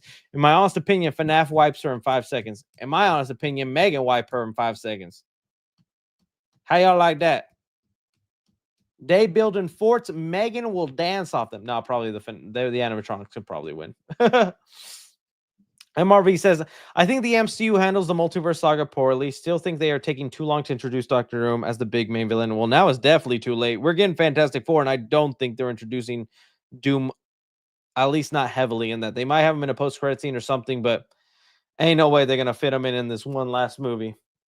Late Night Czar says, too late to go back in Jurassic World. The dinos are out. Best option is to make a movie where InGen vows to wipe them all out, and there is a Dino Order 66. That would be crazy to see. Wii U Weirdo says, are you still going to the Superman fan screen? Oh, yeah. I am going to be exhausted, tired, and crazy. But so my plan, and I hope it works, Okay, so my plan is Sunday, tomorrow in the morning. I'm leaving to LA, so I'll be in LA. Then Monday is the premiere, and then I booked a flight for like 1:30 a.m. that Monday night so that I can be back in Dallas by 6 a.m. because of the time difference and all that kind of stuff. I'll be back in Dallas by 6 a.m. Come home, so I'll be here by 7, and hopefully, and then right away film my review of Superman back in, because I want to do the review in the studio. I do love going to premieres and doing stuff like that, but I don't like when I have to, like in my Deadpool Wolverine review, I did my review in a hotel. I want to be in my space, in my office, in my costume, reviewing the movie for y'all. But I'm gonna be tired. So in that Superman review, you're gonna see me with bags under my eyes going, oh, I love that movie. It was really good. Or that movie was terrible, man. I don't know what they were thinking. And so that's my plan. And then take a nap and then watch it again at the fan screening, because I did buy tickets at my local theater here at the fan screening. So we'll see. We'll see. Joel Martinez says, have you seen The Collector and what is your take? Oh, dude, I love The Collector. The Collector's underrated horror movies. There's 2 of them. Supposedly they're going to make the 3rd movie finally. They were going to make it during COVID, but then COVID happened and then they stopped and they never got to finish the movie. But supposedly there was like a article or announcement a couple months back that they're finally going to make it. I hope so, because I love The Collector. I think those are cool movies. I recommend them to you guys. And it says, I seen Superman Monday the 7th. Ooh, lucky you, my friend. Lucky you. Carter the Movie Boy says, hey, Papa 3C, have you ever considered vlogging your screenings? I need more 3C lore. I'm turning 18 on the 15th of July. Nice, buddy. Oh, dude, you grew up fast. Carter, I've been seeing Carter at my movie screenings for a good couple of years. Little lad was so tiny. And now when I see him, boy's taller than me, I think. Growing up, Carter, very happy for you, buddy. Just want me to vlog them screenings so you show up in them, huh? I see what you're doing, Carter. Ain't slick, buddy. But happy early birthday, buddy. Dylan says, my fault, 3C. I sent $5. No, not your fault. Daddy will happily take that, and I'm going to use those 4 times $5 to buy peanuts at the airport tomorrow. So I thank you, Dylan. I still thank you. I just don't want you to think I'm missing your super chats. It just takes a while to get to them, my friend. Veryville85 says, big fan, love the content. 3C Unk Films. Oh, not 3 Unk Films. Appreciate you, boss. Mr. Old Ass Fool says, I think you missed my 3rd super chat. Oh no. Well, we's got to find it. My old ass fool. My old ass fool. Come on, my old ass fool. Where'd you go? It's a chain? I think this one. I did answer that one. The Spider-Man 2. And then would love a red carpet vlog. Superman might put me on a superhero high. Yes. And then you had Deadpool Superman premiere. Congrats, man. Been watching since the very beginning of Chucky Days. Seeing the channel grow over the years. Been an honor. No, you guys are an honor. You guys make this so worth it, man. Thank y'all so much. I get to do stuff like this because of y'all. Michael Tomsick says, oh yeah, this is really 3C's my films. Say that again. All right, that was the final super chat, my friend. I am going to go downstairs to beg my lady to take this off because I feel constrained and tired. Hot take, Grave Encounters 1, 2, 3. And I've never seen Andrea underrated. Grave Encounters I do like, though. Appreciate that. Appreciate you guys for watching. I'm going to send over the final footage of the vlog, and hopefully Reed will have that finished Monday. And if not, maybe by Tuesday. But, hey, Superman stuff and content headed your way. Other great things. Be sure to stay tuned on the channel. I love your guys' faces. And wish me luck and send me the strength so I can talk to David Corn Sweat and James Gunn in person, because your boy's always nervous on things like that. Final super chat. Peyton Rourke says, Chris, Stranger's Idea Chapter 2 is my least anticipated of the year. Hear me out, strangers go after a rich family, butler, nanny, and go out. That would be a better idea. I like that better than what they're setting up right now, though. All right, guys. Love your faces. Superman, Audi, 5 Dowdy. Adios.